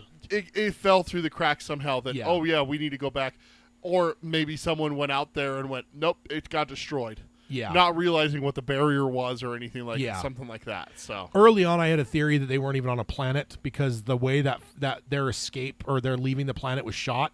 Now it makes sense why, because you're almost like a planet within a planet, or it was like a weird it's a planet within like a whole nother thing that looks like another planet. It's almost planet. like they were within a gas giant like Jupiter. Yes, and so you can't really show that because it would kind of reveal a secret you couldn't know yet. But the fact they shot it that way, I was like, they are purposely, because Star Wars shoots a ship taking off a very specific way. Yes, and I heard about this, and it was very different. So much so that I was like, this isn't a planet. This is gonna be like a Battlestar Galactica space station that from their perspective they're in like this bubble that looks like a planet and they feel like it is, but like does anyone It's really like Deep Space Nine. Yeah, but does anyone ever circumvent this? Like there's all these questions I had, and it turned out not to be the case, but I was on to the right thing. I just took the wrong turn. Yeah. And thought you took a right instead of a left. Exactly, but like it was kind of one of those things where it's the like, right road. It's like most films have a language, and especially when you get into a series, there's a language, and that takeoff was very wrong language, and it just put my antennae up. I was like, something's wrong here. So this doesn't seem right. So you did talk about like the peril they were in. Let's talk about Jod. Yeah. What do you think? What about him? Just in general, but I mean, I'm going to dig because I have a lot to say on him. Okay. But what do you think overall? Like Jude Law, the performance, the character. The performance was amazing. I think he played him to exactly where he needed to be. Seeing the switch flip in the 6th episode where he gets the lightsaber. Yeah. In the treasure room on that planet. Mm-hmm. That was really masterclass and everything. Now, as for do I want more of him? Do I need him in future things? No. I think he's good where he is. The fact that he survived. Yeah. And the fact that the kids are all alive and well on the Mint and everything like that makes me think that we're not done with Skeleton Crew yet. No, they've said they want another. They have plans for more seasons. And it's a matter of, is Disney going to give it to them? Right. Who knows? But I think that if we get a second season, it's going to be Jod's going to have something that they're going to need, and they're going to have to break him out of jail. So there is something. So okay. Just in that vein, I'm going to have more to say. I'll circle back, but just on that sense, when I was watching it this morning. He sees everything going on. He sees his ship going down. You see him. There's one shot where you see his face and his eyes light up. It's very. He's got an idea. Very brief, and I missed it the first time completely. He's got an idea. He's got a plan, and because it's that sly, and Jude's brilliant. He just had and again, I missed it because it was just his eyes. Sure. He didn't have a big like recoil of his like face. It was just his eyes changed in a way where it's like he just got an idea, and it's the last second before they cut away from it. You don't see him again in this season. Yep. But I'm gonna say I think Jaw's one of my favorite characters in a long, long time. I would put him in the realm of Dooku for characters I Really? love.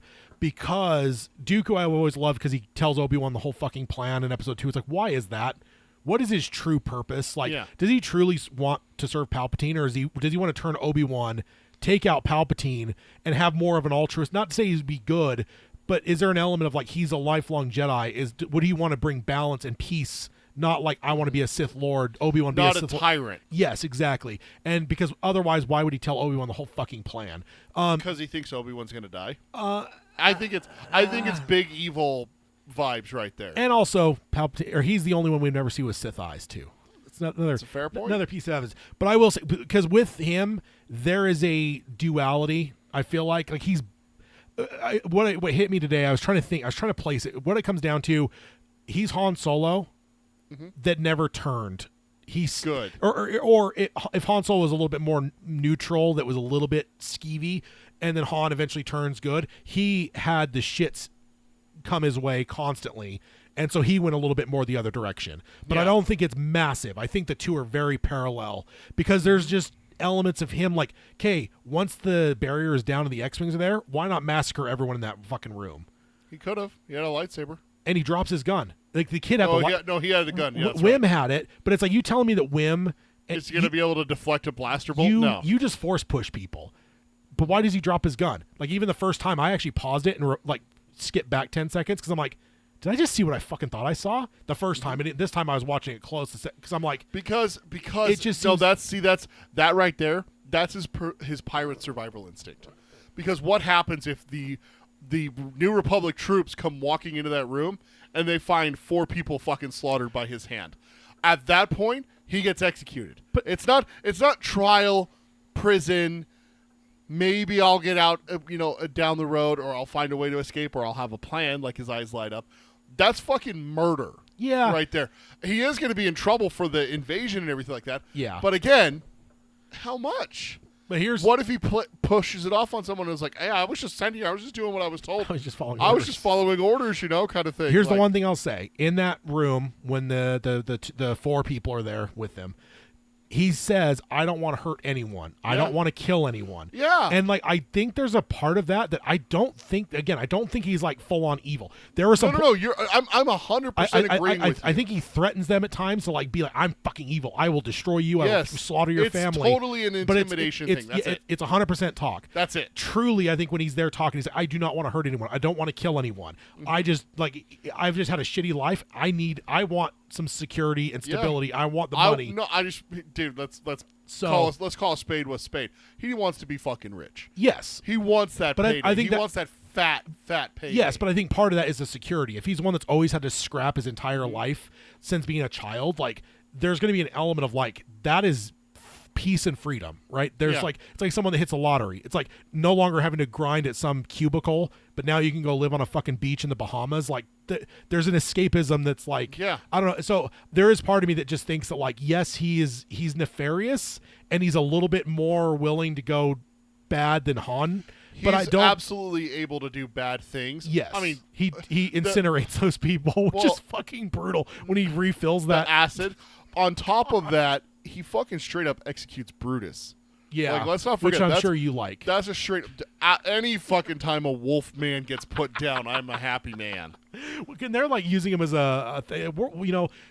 stay back or we'll do something. I don't think they're Yeah. threatening to kill him because they're kids. They but, were. They're like, we'll kill him, but they were using the voice modulator. Oh, so that's right, So yeah. they were trying to make it seem like it wasn't them. and he goes and just And executes. he just goes straight up and just fucking executes him. And when I was watching that, I'm like, Peter right now is clapping. I fucking cheered. Like, yes, no more wolf. But I just find him a very fascinating character because I feel like over the years there's been a number of things in the EU and video games and stuff where they've tried to say let's create a character that's a little bit alternate to Han, but almost what if it's a little bit different. Yeah. And of course he's a Jedi, so he's not so he's kind of a weird merging of Luke and Han.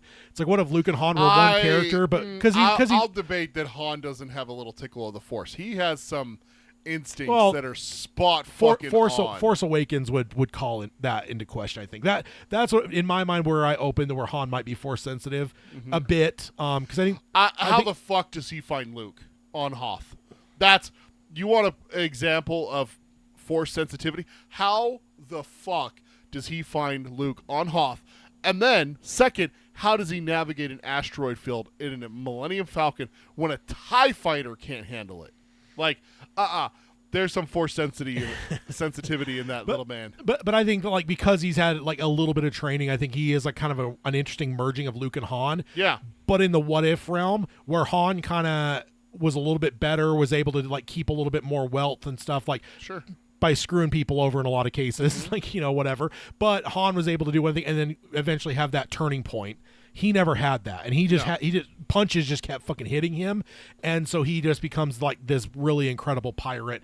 And there's like a darkness to him, but I think most of it's bluster. I don't think there's that much evil in him, if any at all. I think it's more of just like not evil, bad. If that's a difference, like right, like there's a people that are bad people, and there's people that are fucking evil. Right. I don't think he's anywhere near evil. I think he's no. I think all of these pirates. That's the thing with these pirates is like, if you're gonna look at these pirates and be like, okay, are these actually like, they're gonna lock me up and use me as a sex slave pirate, or they're going to torture me to death pirate. These don't feel like those kinds of pirates. No, because and even like pirates have a code, right? Yes. Like in the EU, they haven't established it yet, but in the EU, like the bounty hunters had a code. They had the bounty hunter creed. See, I wonder if maybe that's what is flipped in the Star Wars universe that a lot of people have not maybe registered. Maybe it's just my personal take. I feel like in our world, pirates are despicable. Yeah. Bounty hunters are okay. Bounty hunters are one step below law enforcement. Pirates are illegal. They're criminals. They're one step away from being cartel people, kind of things. Well, then also because who wrote the history books, right? History books are written by the winners. You're not wrong. And society, right? Right. So outsiders of society would be seen as scumbags, right? But when you look at this one, in the Star Wars universe, it's almost like it's flipped on its head a little bit, where bounty hunters, we don't need their scum. Yeah. Wait a minute. Like, bounty hunters are like, oh, all right, I guess we got to use bounty hunters. Like, hey, come here. Hey, Tad, I've worked with you before. We're looking for this guy, this Wookiee, this woman, this droid. Yeah. They're flying this ship. Can you help me out, man? Like, we got to go over here and deal with this shit, but can you look around, you know? Yeah. No, we're having, like, no disintegration. We're talking, like, vile pieces of shit. The bounty hunters seem like. Pirates more seem like Han. Yeah. Like smugglers. They're just like, people trying to make a living. They're just trying to make so I kind of wonder if that's kind of the dynamic of Star Wars. They turned that on its head, where bounty hunters are this vile piece of shit, and these pirates really aren't that bad. They're breaking the They'll law. rob you blind, no problem. Yeah. Hurt a kid? Fuck you. No, I would not hurt a kid. Yeah. Look at the lady on the pirate planet. I'm just trying to help you guys, and they think that she's trying to rip them off. Yeah. Was she? Probably. Yeah. Was she actually still trying to help them? Probably. Yeah. Was she trying to do both at the same time? Probably. Yeah. So I just think that it's a gray area. They're a gray area. They're great characters. Well, look like, at Hondo. Hondo's not malicious or evil, kind of character. Early Hondo had some shit though, where he was like going after like the kids in the Clone Wars. Yeah. Because I remember when I watched the Clone Wars, because even before I watched Clone Wars, I saw enough. I was listening to enough podcasts and stuff. A lot of the I knew that Hondo was like a big character. So when he first showed up, and he was very villainous early. The first couple of times you see him, whoa. and I'm like, this is like one that everyone loves. He's beloved. I'm like, not everyone's me. But then as he evolves, he becomes this like jovial, like he'll turn on you something. But yeah, it's Hondo being Hondo. Exactly. Of course, he's gonna steal my ship. He's not Cad Bane. Yeah. But I do think that that's what again, Cad Bane. Yeah. Bounty hunter. Yeah. Another example. Boba Fett. Bounty hunter. What a vile piece of shit. You watch yourself. You should have left him in the Sarlacc pit. You watch yourself there. Now, Bosk, the Trandoshans and their hatred of Wookiees. That's one you can get behind. That's one I can get behind. Wait, what? Hatred of Wookiees? No, hating them. Oh, hating them. Hating the Trandoshians. I thought that's what you were saying. But no, I'm not going to support hating Wookiees. Wookiees are one of the best species in the galaxy. So I will just say, is that, to put a pin on it, I do think Jod is one of the more fascinating characters of the Disney era. It's interesting. There's been some great characters in the Disney era, but he is just, and some of it comes down to probably Jude Law's brilliant performance too. Oh, it's so good. Like he's just so like magnetic and just like whatever that it's just. That upgrades it to kind of like Han Solo, right? Yeah. I don't know that Lucas wrote it in a way to where he wanted like there'd be a whole generation that was like either you're a Han kid or a Luke kid. Like I don't think he thought that. He was just trying to make a fairy tale. But I think that Harrison Ford, I almost called him Han, has such a charisma and shit that it elevated that character. Oh yeah, to the point where you could ask almost any kid, are you Luke or a Han? Luke or Han? Oh, I'm totally a Han kid. Yeah. No, I'm a Jedi like Luke. Yeah. Yeah. And it was all you could almost tell. Yeah. Oh, like yeah. when you met the kid, you're like, yeah, he's a Han kid. He's gonna Yeah. be my friend. He's a Luke kid. He's a nerd. Nerd. All right. So that yeah. Anything else you want to say on Jod? No, I love him. But yeah, the twinkle in his eyes. Next time you rewatch it, Okay. just watch. There's a split second before that cuts on him that his eyes change, and it's like, oh, he just got an idea. Dude, I wouldn't be surprised if he turned around and manipulated the kids into Yeah. helping him. But again, I think if he became like a Hondo-ish type character, where it's like there's times he could be very good and useful, and other times he'll just fucking turn on you. Yeah. Like, It's like, oh, John stole my ship. Oh, why am I not surprised? That rapscallion. yeah, exactly. Like every time you see Obi-Wan trust Hondo in the Clone Wars, you're like, Obi-Wan, Come on, you know better. come on. Yeah, it's like a kid that like touches the stove like 10 times. It's like, how dumb are you, kid? At that point, you just got to be like, all right, kid, burn your fingers. Like, no, he reaches for the stove 10 times, like thinking that it's not, but you stop him 9 times. Finally, on the 10th time, you're like, all right, yeah. It's like, I told you. You got to learn by doing sometimes. So when that happens, do you laugh at the kid? No. Okay, I would. I mean, it's No. The reason why you don't laugh is because you're frustrated at that point. yeah. Like, if you've said no 9 times and you're like, fine, like, all right, Yeah. you have to learn somehow, and then they burn their finger, and then you're like, see, I told you so, little shit. Yeah. Huh. So what did you think of character arcs? Like where the characters kind of evolved over the show? I think with the kids, it's mostly probably the fact that they became a group. They When did were- become a they're- group, They're but very there was anti each other early there on. was a little bit where I was hoping to see a little bit. I was kind of disappointed when episode 8 ended, the finale. We didn't see like, okay, well, what's the future for Adden? You know, Yeah. like, I would have liked 1 year later. I do have a note on that. I really would have. We can even just move to that now, and we can 'Kay. circle back to the arcs for. But because I will say the ending is one of my notes. Well, no, that's what I'm saying about the arcs is that It's hard to. it's hard to say what Fern turned out like because we didn't see. Yeah. Like, okay, so at the beginning she was kind of just like a hellion lawbreaker, Yeah. you know, badass chick who just does whatever the hell she wants with KB as her sidekick. Yeah. But throughout we see that, okay, she needs to listen to KB. She learns that. Yeah. But at the end, is she still just going to be skipping school still? Like, is she still going to be... Yeah. I don't know. Yeah. No. I don't feel like I got conclusions to any of the 4. Neil's the same character. Neil didn't change at all. Neil's the exact same as he began. Here's The fact that he was taking a fucking bubble bath, all right? Here's That alone tells you that dude did not change 1 iota. That elephant Mom, is the exact Dad? same. Mom? Dad? My bubbles are getting cold. Dude. Can you come wash behind my ears? Can I just say one thing? God. You know what I love about Neil? He's Millhouse. Oh, 100%. He's fucking- He is Star Wars. He's even blue. And that's what I love about it. The whole time I'm like, he is fucking Millhouse, Yeah. dude. It's so And great. then Wim was Bart.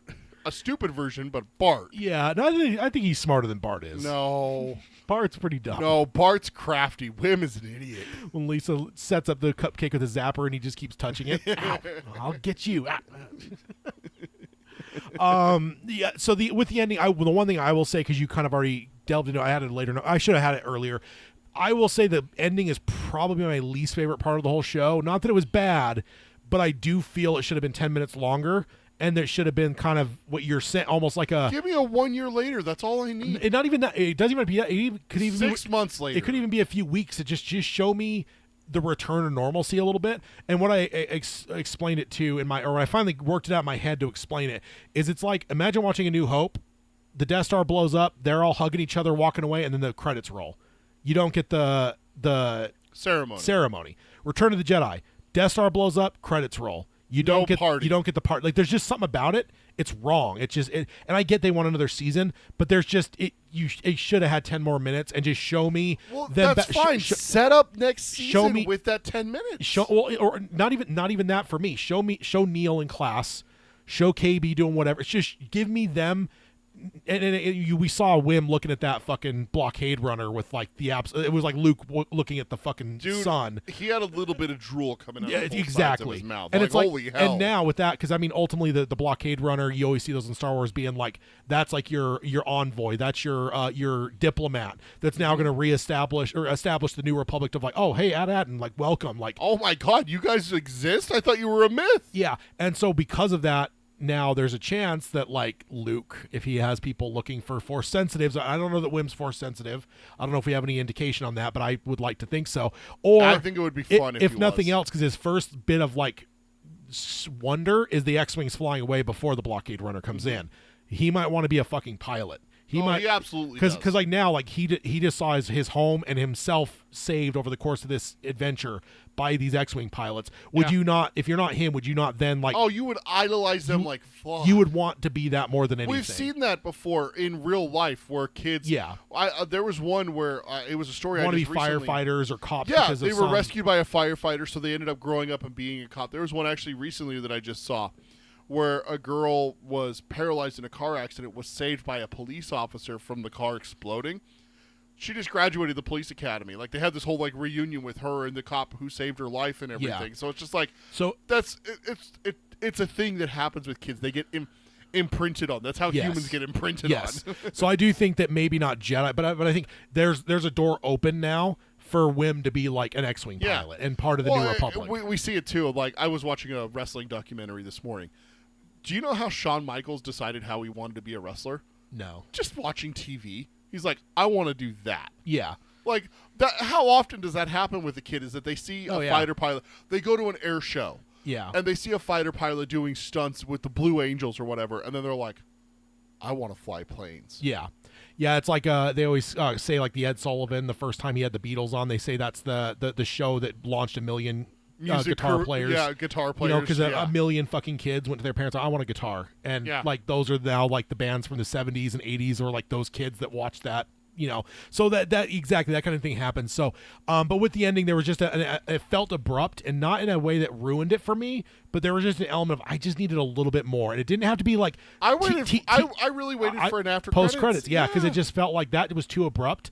And it's like, because it does, again, I don't need this crazy like, oh, I'm Hondo. I wanted to visit here for years. Like, it doesn't have to be anything crazy. No. It doesn't have to be Luke. Like, you know, it just show me, you know, Wim in school, because he's all into that kind of stuff. Show me them kind of returned into that, like, and then with like, I think we kind of got it with Wim by seeing the ships. I think that's kind of it for him to like show that he still has that desire, and there's something, because you do, I don't know. So I think that was good, but I'm glad you said that, because I've been thinking the same thing. I'm like, it felt like it just ended. It just needed a little bit more. Just a little bit, not even a lot. No, it wasn't. It's not. Even, I really think a 1 year later would have been perfect. Yeah, honestly, that's what this show is made for a 1 year later, because you show them, okay, Adam's back up producing. They're part of the New Republic. You hear a line from Fern that her mom and her are thinking about moving off world or something, you know, to set up season 2 where it's not anything big.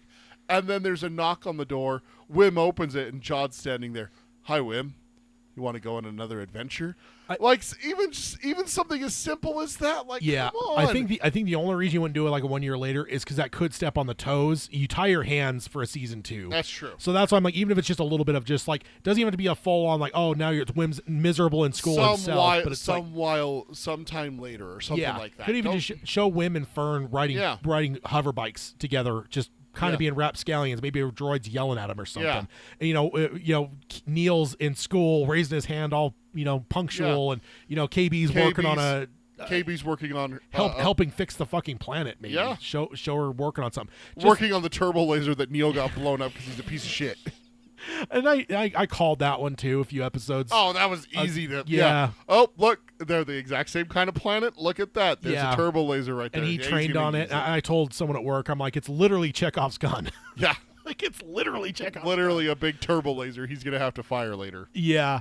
So I guess that's true with the character arcs then, because again, and also there's supposed to be multiple seasons, so I think it may be premature to look for a character arc. Yeah. Because like even like Luke at the end of A New Hope, there's not really a character arc there. He kind of fulfilled what he wanted, but he doesn't change in a massive way. You don't see Well, that. you see like the force sensitivity with him using that to blow up the Death Star. A bit, but you and don't. it's like, oh, okay, so he's on the path. Yes. He's going somewhere. Yes. Tell me where Fern's going. But like whereas like Empire and Jedi is where you really see Luke's arc Right, fully. but like I'm saying, you see Luke start the road. Yeah. But tell me where Fern's going. What's KB going to do? Yeah. What's Neil doing? Is Neil going to finish school? Of course he is. But Yeah. is he? And Or are they going to get excommunicated and kicked off the planet? that's or- all right. The supervisor's dead. So. The supervisor. That's true. One thing I'll say, you mentioned like someone moving off planet, and that gave me the flash. You know what we need at the end of this show? If we get more seasons, I hope we do. When they finally get to the point to wrap, I want the ending like the Sandlot. And I went later to join the Yeah. the Republic fleet, and Neil did this, and like just that. The classic ending of what happened to each character. Yeah, exactly. Not that there's a lot of them, but that would be what I would want. SM-33 continued his pirate ways until the New Republic caught up to him and melted him down for scrap. The rat was not retrieved. Like, oh!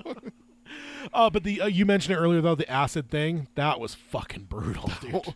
To hear those screams and then they cut off, it's like, Yeah, because he asked first, he's like, "Do you control the outer air?" I'm like, "Oh my god, he's gonna kill them all." Yeah. and he's like, "All right, fill it back up with acid." I'm like, it just Star Wars hasn't been that hardcore since like '77. Because I always tell people, episode 4 is way more brutal than almost any other Star Wars. oh, Like, episode 3. The aunt and uncle you see in their skeletons, Dr. Evans or Ponda Baba's arm getting cut off, you get blood everywhere. There's just a hardcoreness that like Lucas probably didn't realize that he would draw back on the rest of the way. So like when you watch 4 in the full context, it kind of sticks out sometimes where it's like there's a lot of brutality in this that you don't end up I will say episode 3 is the most brutal Star Wars. I don't know. I mean, you watch a man burn alive. Yeah, but that was like their hands were tied there. What hands? There's no hands left. They've all been cut off. What'd you think of the AT-AT and the idea of like almost like the hidden planet? Oh, it's and fascinating. the fact it's that fantastic. the fact that they flipped it on its head to where it's like it's not that these kids are hunting this treasure, but it turns out that hey, you lived on the treasure and now you're lost and you have to find your way home. It was just such a classic storytelling. but it was cool the turning it on place its you head. left is the best place in the The galaxy. whole everyone and people don't even believe it exists. It's No. like it's It's paradise, and you don't realize. But of course, kids, the grass is greener on the other side. I have to go. I have to explore. I have to have an adventure. And it's like, you had such a good life. yeah. Like, you could have lived a life. Your kids could have lived a life.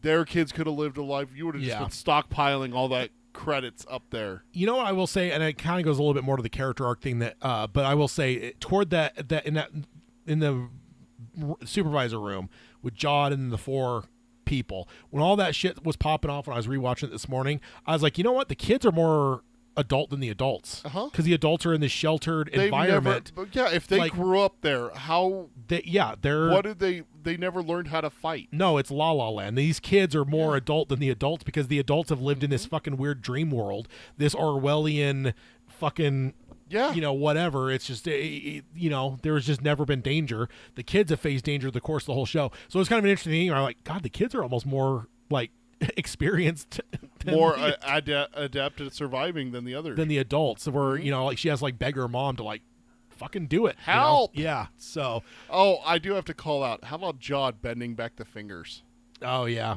when he's reaching? When the Wim's dad's reaching for the switch, and he starts to bend the fingers back, and you actually see them like, like that got me a little bit. I'm like, you know, it's a good thing Jedi are good because if they ever went bad, Just like pull all full the way bad, back. they just like imagine that you use the force to slam someone's hand down on the table, Yeah. and you're like, you're gonna tell me what I want to know. No, I'm not. And then just with the force, the finger goes back and touches their wrist. Good Lord. Oh yeah, that It's a good thing that the Sith only Force choke, because if they ever actually like branched out and started torturing people with the Force, yeah. dude, we'd have like a Saw level movie on our hands. Yeah. Yeah, indeed. But yeah, the ad thing, I think it was just genius. I remember when we first got the idea of like, oh my God, these kids lived in Atlantis, basically, right? Yeah. And now That was heaven. yeah, it's like everyone in the like thinks it's fake, and like it's this place of like innumerable treasure, and you guys left, and like now no one's gonna it's not just like, hey, where's Hoth at? Like it's nothing easy. No. So it was just genius, because I feel like normally it's like kids hunting a treasure, Goonies or whatever, right? Yeah. Not like, oh shit, they accidentally got left from or got blown away from home in a way where they're way far away, and then to find out, oh shit, you guys live in Atlantis. Well, Atlantis isn't real. So Yeah. it's genius. It's so cool. Quit pulling my leg. Where do you really live? Yeah. Egypt, Italy, like where Yeah. do you really live? But I will say I want more expansion eventually on like the rest of the 12 jewels of the Old Republic. Like I want to know what is that all, because that's one of the coolest additions to Star Wars in a long time. Because I mean, a lot of the Disney era hasn't done a lot of like full on like something new. A lot of it's still built on what Lucas has done. They're not world building. Yeah, not very much. And I say world building, but really I mean like galaxy building, because that's what Star Wars is. Like you have the universe and the galaxy and everything. But really, that's one of the things that I really like seeing. That's why I like Solo so much and Rogue One, is I got to see places that I've never seen before, and go to places that were unique, like the Kessel Run. To see the Kessel Run and see what actually that was and everything like that. That was really cool. Yeah. So to see mints. Oh, okay, that makes sense. That's how they make their credits and everything like that. Yeah. Oh, that's how they did it. That's kind of interesting of how the Republic did that and everything. Yeah. So yeah. world building. I will. Okay. It's not hard to do. It really isn't. Just do something good. I'll correct myself. The only thing I can think of they really added hugely to the Ancient Jedi text. That was entirely new. That's true. So, and also, I read a thing, or maybe you told me a thing. Only time I've seen a paper in Star Wars. yeah, no, it's very rare to see paper in Star Wars. So, okay, so I'm not gonna, because again, you know me, I don't shit on Disney. I've liked most of what we've got. So I'm not necessarily saying that to say that like Disney's, they're failing because they're not doing this. No, it's just more of a fact of like a lot of what Disney has done has been very on the shoulders of Lucas, and this 12 Pearls of the Old Republic is like suddenly this like mind-blowing thing of like, what the fuck, and please explore this more over the that should be the season 2. Yeah, exactly. Let's explore more and see what the rest of it looks like. Yep. So what did you think of the special effects? I think they all looked great. Yeah. You know the one that really kind of blew my socks off? Kim, the little owl. Yeah. Am I saying her name right? Kim? I think so. I think that's how you say it. Yeah, I actually am not sure if I even really. It's spelled super funny, but I think it's just Kim. Yeah, I don't think I even like necessarily clocked her name, so you're doing better than I am. So, yeah. The reason why I clocked it so well is my wife loves owls. She loves birds of prey now, raptors, and owls especially because they're just so beautiful and everything. And I'm like, when I was watching that episode, I paused it right before her reveal, like where she turns around and it's when she's talking to the X-Wing pilot, and she's like, she looks up towards, and she looks into the camera. And you just see like her whole aesthetic and everything. Yeah. I had my wife come into the bedroom where I was watching it, and I'm like, hey, take a look at this. It's going to be your second favorite character design in all of Star Wars. And she goes, behind who? And I'm like, Baby Yoda. And she's like, oh, yeah. Yeah. Fair. And so I played it, and she's like, oh, my God, what is that thing? And I'm like, I have no clue. I'm like, this is a brand new creature. I've never seen one like this before. Her name's Kim. Yeah. So that's the reason why I'm remembering the name, but the character design was fascinating. Yeah. And it's cool because, like, it took me a second because, like, there's been a few things over the course of the Disney era where it's like, ooh, that is nothing I've seen before. And some of the times in Disney era, I've been like, that's just not right. It's not Star Wars. And it feels off. That wasn't the case for the owl, but I'm just saying that, like, for instance, in the Mando, that fucking green pirate that was like the mossy looking dude. You did not like that. No, fucking terrible. Now, if that would have been like dark, like forest green, fine. I'm not against, but the fucking bright fluorescent green, almost. Dude, not fluorescent, but bright green. Was it you that said it, or did I make the joke? Because you complained about this before with The Mandalorian. that looked like something out of the Pirates of the Caribbean. Yes. And then there's the fucking insect things from Force Awakens are fucking terrible. That's just not Star Wars. Those like little insectoid in the fucking bar in Maz's yeah. thing. It's just like, that's not Star Wars. There's just, Star Wars has a vibe, and there's just certain things every once in a while that just hit wrong. And then there's some other ones they've introduced that are fine. I know Hayden hates Eloasti. I'm not the biggest fan of him, but the alien species is fine. Like, that's a new species, and it feels right for Star Wars. Zeb, totally new, feels right for Star Wars. There's just things that fit and things that don't. And the owl, I had that few seconds of like, oh, that is very different. And then I had to like sit on it and chew on it for a second and be like, nope, that works. That's fine. Like, it's just so different than anything we've ever seen that I always have to like pause and be like, is that? She's like half, like a third owl, a third bat, a third cat. Yeah. Yeah. Which is just fascinating to see. But the special effects, they kind of mixed puppeteering, CG. They did use the volume in some cases, but practical locations and other. So they had like a real big merging of basically everything. So I was just curious how everyone interpreted it or how everyone liked it or not. Because I mean, there's times with like Neil, like just it looked like real, right? Like it just there was times you could tell it's like that's a puppet. The kid's wearing parts of that.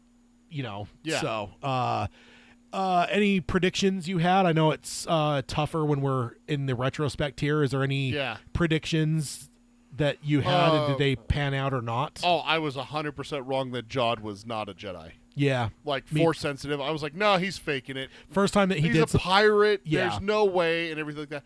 He got the key, but and in my head I had a little argument. Why wouldn't he have just done that sooner?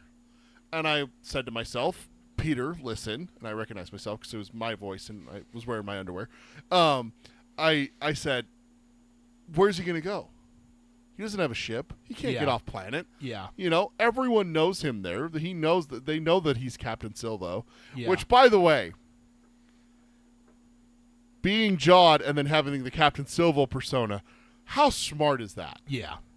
Because it's like, we're looking for Captain Silvo. Take the helmet off. Tuck it over here. Yeah. Who? Yeah. I'm Jod. Yeah. My name's Jod. Look, here's my ID. And how many names did he use throughout the course of the show, too? So many. So many. But yeah, so it's just like, with that, it's just like, I like how he was able to differentiate the two and everything. And I forgot what your original question was. Any predictions? Oh, prediction. Yeah, I was 100% wrong. But that's the reason why he didn't try to use the Force. Yeah, I thought no reason to. I thought no reason to. Where's he going to go? You Yeah. know, kind of thing. The other one is that I thought that we were going to get a big reveal that KB was going to be like not human. Yeah. But it turns out that she was. She just, had an accident and had to like have all that. what's her name? Boba Fett's. Yeah. I love her too. I'm just blanking on her name. Where gets shot, so she has like the cybernetic shit. Mm-hmm. Or Luke. I mean, back to the classic. There's several people who have cybernetic. So I things. had a very dark prediction for the end. When he first gets there in the second to last episode, he gets to the vaults and he's asking the droid like, how many of these vaults are there? There's 1,139 of them.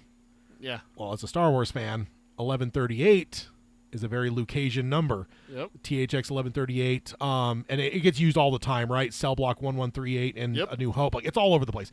Why is it 1139? And so the line is. He said, how many is there? How many is there? There's 1,138 more of these. Yeah. More vaults. So he does say the number. Yeah. So my prediction was it was going to be a monkey paw thing. And in the end of it all, he was going to get into the one vault, and they were going to seal it, and he was going to fucking die, just be left to die in there. So you get all of the wealth you could ever imagine. Oh. But you're done. And then, maybe even the vault gets destroyed, something to where, at the end of it all, 1,138 vaults. It just, being off one number, but I remember telling someone at work, and they're like, that is really dark. That is dark. But it fits the bill for you, though. Yeah, so. I mean, but also he had done some dastardly things, and we didn't get the full-on view. Like, there was still an element of like, God, would he really massacre these kids and their family? Like, so there was an element of like, maybe he fucking deserves it. So yeah, a little bit. That was one that didn't come to fruition. I've already mentioned some others throughout the show here. Do you want another season? Yeah. Yeah, me too. I want another adventure with Jod. Yeah, me too. Me too. Also, is an interesting question. Is this the first coming of age Star Wars tale? I mean, Luke is coming of age. He's 16, man. He's 19. He's 16. He's 19. He acts 16. Fennec Shand, thank you. Thrawn Kill, which I love that name. Nice. Good old Thrawn. I've got some Thrawns around. He would become Scrooge McDuck being trapped in there. He just dives into the coins, which, by the way, would hurt like a hell. Yeah, yeah. Like- there's a I don't know if it's Family Guy or something that does a skit. It's Family Guy. Yeah, it's not. Oh, it hurts. It's not liquid. But no, I think this might be the first coming of age, because coming of age is a very specific, and it's usually very in that 12 or so range, right? But Luke is like more of like, God, I want to get out of here type thing, and like I just don't think that's a coming of age tale, because I think he's already kind of. So wait, you're saying that high school movies where the kids go through things in high school are not a coming of age movie? It depends, because. So you're telling me that American Pie is not a coming of age movie? I don't remember that movie very well. They just want to have sex. That's the whole movie Yeah. premise. It's just the horny what's the college, the sorority and fraternity. Frat. Yeah, it's just a horny frat kid movie type Yeah. thing. But no, I just think that truly this like fits into the realm of like your Sandlot, your Goonies, your the classic coming of age tales. It's like, and the more I thought about it, the more I'm like, it's weird, because like, yes, you have people that grow and grow from like that 19 moving out of your aunt and uncle's house because they Going were off to torched. college and everything. And then and then you become a Jedi Master. But I don't think that really fits as a coming of age tale as much as like it's like the classic fairy tale type stuff, right? It's more of a fairy tale, whereas coming of age is like that. When you start to understand what the world is, like, I think Luke understood what the world was. He's like, I want to go join the fucking thing. I want to become a pilot. I think he got a very real awakening and slap in the face of what the world is. It kind of smelled like barbecue. So, brutal. Yeah, it's just an interesting. I never thought about it before, but I think I would categorize it as potentially the first true coming of age tale for Star Wars. Because these are that right age of kid, and they were trying to replicate all of those movies. Also, I want to call out, this is the most Spielbergian Star Wars ever. This felt Spielberg in every way. Absolutely. Because it's funny, I was when I was talking to my dad after the first couple episodes, he's like, "Oh wow, Star Wars has the suburbs now," and I thought about it. I'm like, I guess we've never seen suburbs in Star Wars. And what is more Spielbergian than the suburbs? Oh no, everything was yeah. Everything was Spielberg's. I mean, unless you're talking like Crazy Adventure, Indiana Jones, or Jaws, but so much of his stuff is like in suburbia. Like that's just. That feels like his setting. Thrawn Kill says, heard the composer says he was inspired by the Explorers, Goonies, and others. Yeah, exactly. And so it just felt totally Spielberg. I mean, the swoop bike, speeder bike. I don't remember what they were calling them. Hover bikes. Chase at the end just felt like E.T. Yeah. Like having everything about this just felt like Spielberg. Yeah. Which is great because even like the big giant robot with the rat for an eye, popping in and out of his eye, that felt so Spielbergish. Yeah. What's the guy's name in Goonies? Hey, you gay. Yeah. Oh, because you the big guy. Yeah, because you asked me, so now I'm blanking. Yeah. I'm That's what he was. He was that character. He was that version for this. I love that he was Smee too. Yeah, Smee. That's great. SM33. Yeah. But yeah, it just felt the most Spielbergian, which I love because Spielberg, obviously, Lucas he was the first person he offered Return of the Jedi to. The Directors Guild became an issue, so it never happened. I've hoped that Disney could get Spielberg in to do a Star Wars film, because that just feels like the ultimate, like, we've never had it yet. And this just felt like the first time that I really felt Spielberg's DNA in a Star Wars project. Sure. And I adored it for that. So, all right. So do you have anything else to say on on this? All right. So I do have a smaller topic that's off topic from this, but we've been dabbling with this over the last couple episodes. Last time we did it before. Sure. We decided to do it after if we got time, and I think we got a few minutes. So okay. I got a smaller topic. I mentioned in the Watching, Reading, Playing that I rewatched Indy 5, Dial of Destiny. So Kathleen Kennedy made it clear up front, this is it. Indiana Jones is Harrison Ford. We are not rebooting these. We're not remaking these. We're not recasting these. This is the final Indiana Jones. Okay. And she says, we just respect Harrison too much. It's his thing. This will be the end. That is antithetical of everything in Hollywood. I don't know if we've ever seen that before. Now we've seen things where it's like a filmmaker, it's his thing and he dies, so that was the last one. But this almost felt like bands when they're like, hey, this is our farewell tour, we're done. Now that usually doesn't happen with bands, but then they have 3 or 4 more. yes, but there's an element of it, and I'm like, that's kind of unique for film where it's like, is. this is the end. And so I guess the question I wanted to ask is like, what sagas, franchises out there do you think would benefit from just putting it, not because you don't like them or whatever, because I was talking to somebody at work and I was like, Put a pin in it and it's done. yeah, like what When they're done, they're done. yeah, like what I got one. Mission Impossible. Okay. When Tom Cruise is done, that's done. it should be done. It's done. Yeah. Mission Impossible is Tom Cruise. Yeah. There should never be another Mission Impossible once Tom Cruise says, I'm done. They actually were, the new one coming out this year, they kind of were saying that, but I think Tom's pushed back on them. We're like, no, this isn't the last one.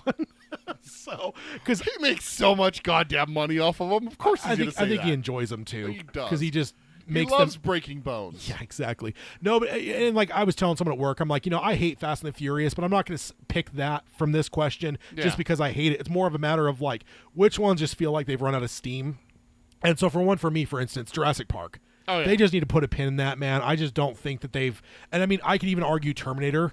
I feel like there's some of these that just feel like those. Oh, see, I was taking it a different way where it's like I was taking the Harrison Ford angle. Oh, no. Like where it's like, Okay. this person is this character. When he's done or she's done, It should be done. I kind of feel that. Honestly, I kind of feel that way about Halloween. Like Jamie Lee Curtis is Laurie. Yeah. Like I understand that you're going to keep making them, and I'm going to go see them, and I'm going to like them. You're not going to get anywhere near. My hope what we is got. that he just transforms into something where it's not fixated on her or Haddonfield, and that he can almost be this like more roaming entity. more broad thing. Because you're never You gonna, celebrate Halloween, I kill you. yeah, because there's never going to be you're never going to be able to replicate what Jamie Lee Curtis No. did. But I mean, it could even just be the matter of like. Oh, if we're saying something that's run out of steam, Just- I'd say get rid of the Fast and the Furious. But why would they? But they people they make people love 'em. $150 billion off of each one of them. So not necessarily because of your taste, but more of just like you think that it's like, cause like I said, like for me, like Jurassic Park feels like they've been spinning their tires pretty much since after the first one. I know Spielberg did the second one, Yeah. so some people defend it, but it's like, to me, it's like that one felt like such a step down from the first one, and then everything past that just gets worse and so worse. worse, and it gets to the point where you're like, what are we doing here? Yeah, why And are we- Terminator's kind of why? the same way, where it's like, we haven't made a really brilliant one since 2. I mean, I love 3 for some aspects, but it's still a huge step down. So it's just an element of like, maybe there's some out there where It's a big enough step that your tummy does a little flutter when you step down. Yeah, from it's 2 like, to 3. Woo. Like, yeah. What if you have that? Then you need to reevaluate where you're at. But also, So, I guess another part of the conversation could be what ones would make fucking bank by saying this is the last whatever we're ever going to make. Scream. Yeah. If you're like, this is it, this is going to wrap up all the storylines, we're going to wrap up everything in a nice little bow. Scream, Friday the 13th, Nightmare on Elm Street, Halloween, any of those horror franchises. yeah. If they actually stuck to their guns and they're like, nope, Jamie Lee Curtis is coming back for one more Halloween, this is it. Yeah. Just not You titled know, Halloween Ends. just don't- I yeah. love when they announce that title, and like Mustafa Akkad, I always forget his son's name because he's passed away now, but his Yeah. son was like within weeks was like, don't think this is the last one we're ever doing. Yeah. It's just the title of this movie. One thing I'll say in that realm of like maybe more the Harrison Ford realm, they should never make another Nightmare on Elm Street. Oh, yeah. Robert Englund in the last like 6 months keeps getting asked at cons, and he's just like, I can't. He's like, I'm too old for that. He's like, those are physical things. He's like, He's got to like do physical things with the character. he's like, yeah, he's like, I think he's in his 70s maybe or pushing good 70. Lord. So he's just like, I can't. He's like, those are not movies I can. He's like, I wish I could. Yeah. He's like, and in my mind, like Jason, Michael, all these others are masks. Freddy is Freddy. that can be a different person under the mask. They had that one where they tried to do the reboot, and it was Terrible. not great. Yeah, it was less than ideal. Yeah. But it was just interesting because like I told you earlier in the show, I watched Isle of Destiny. As I was watching, I was like, it's kind of interesting, that we went in knowing that this was it. Like, this is the end. And I'm like, it's just unique for film. Like I said, It is. bands lie, and it's like, oh, farewell tour 17.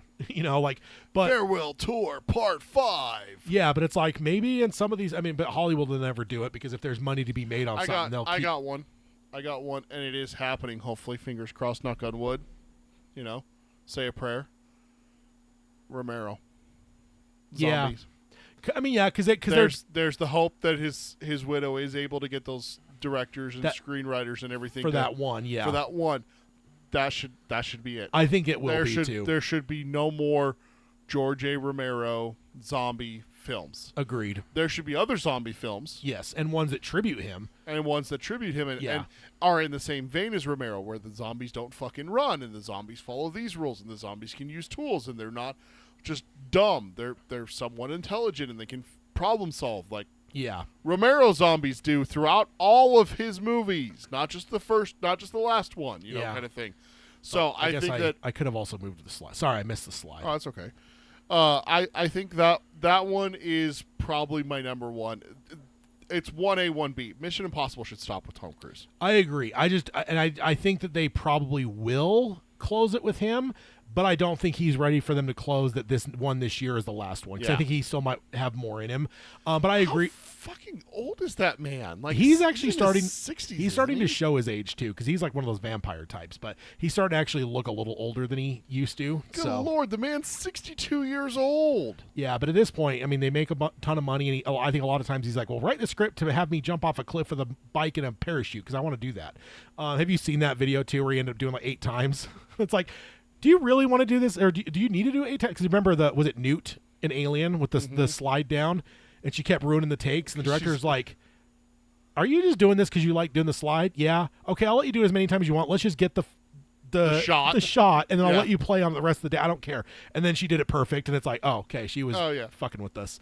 And I think about that with Tom Cruise with that bike and the parachute. So, well, I mean, wouldn't you if you were an adrenaline junkie? Yeah, it's not my dime. Probably. Exactly. But yeah, no, that was just a small discussion topic because we're calling them popcorn topics. Is that what we're calling them? That's what you have them listed as on the sheet. Yeah, I just hadn't made that. Popcorn topics. Yeah, just small topics we could throw in if there's some extra time. I do like the idea of being able to have some like secondary discussions.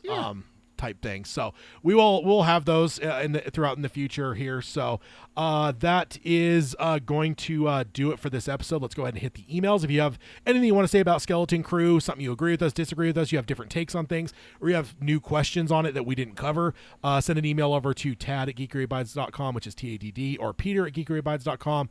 If you have any feedback or whatever, that is the way to do it if you're not joining us live. Like Thrawn Kill, which I hope that's like Thrawn, like not something I'm missing, and it is actually Thrawn. Yeah, but Thrawn.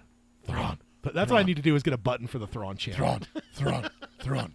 I need to rewatch Ahsoka, by the way. That's such a good show. And then next up, we have the next episode was your episode, and I chose to do something that Tad is very passionate about, and that's John Williams.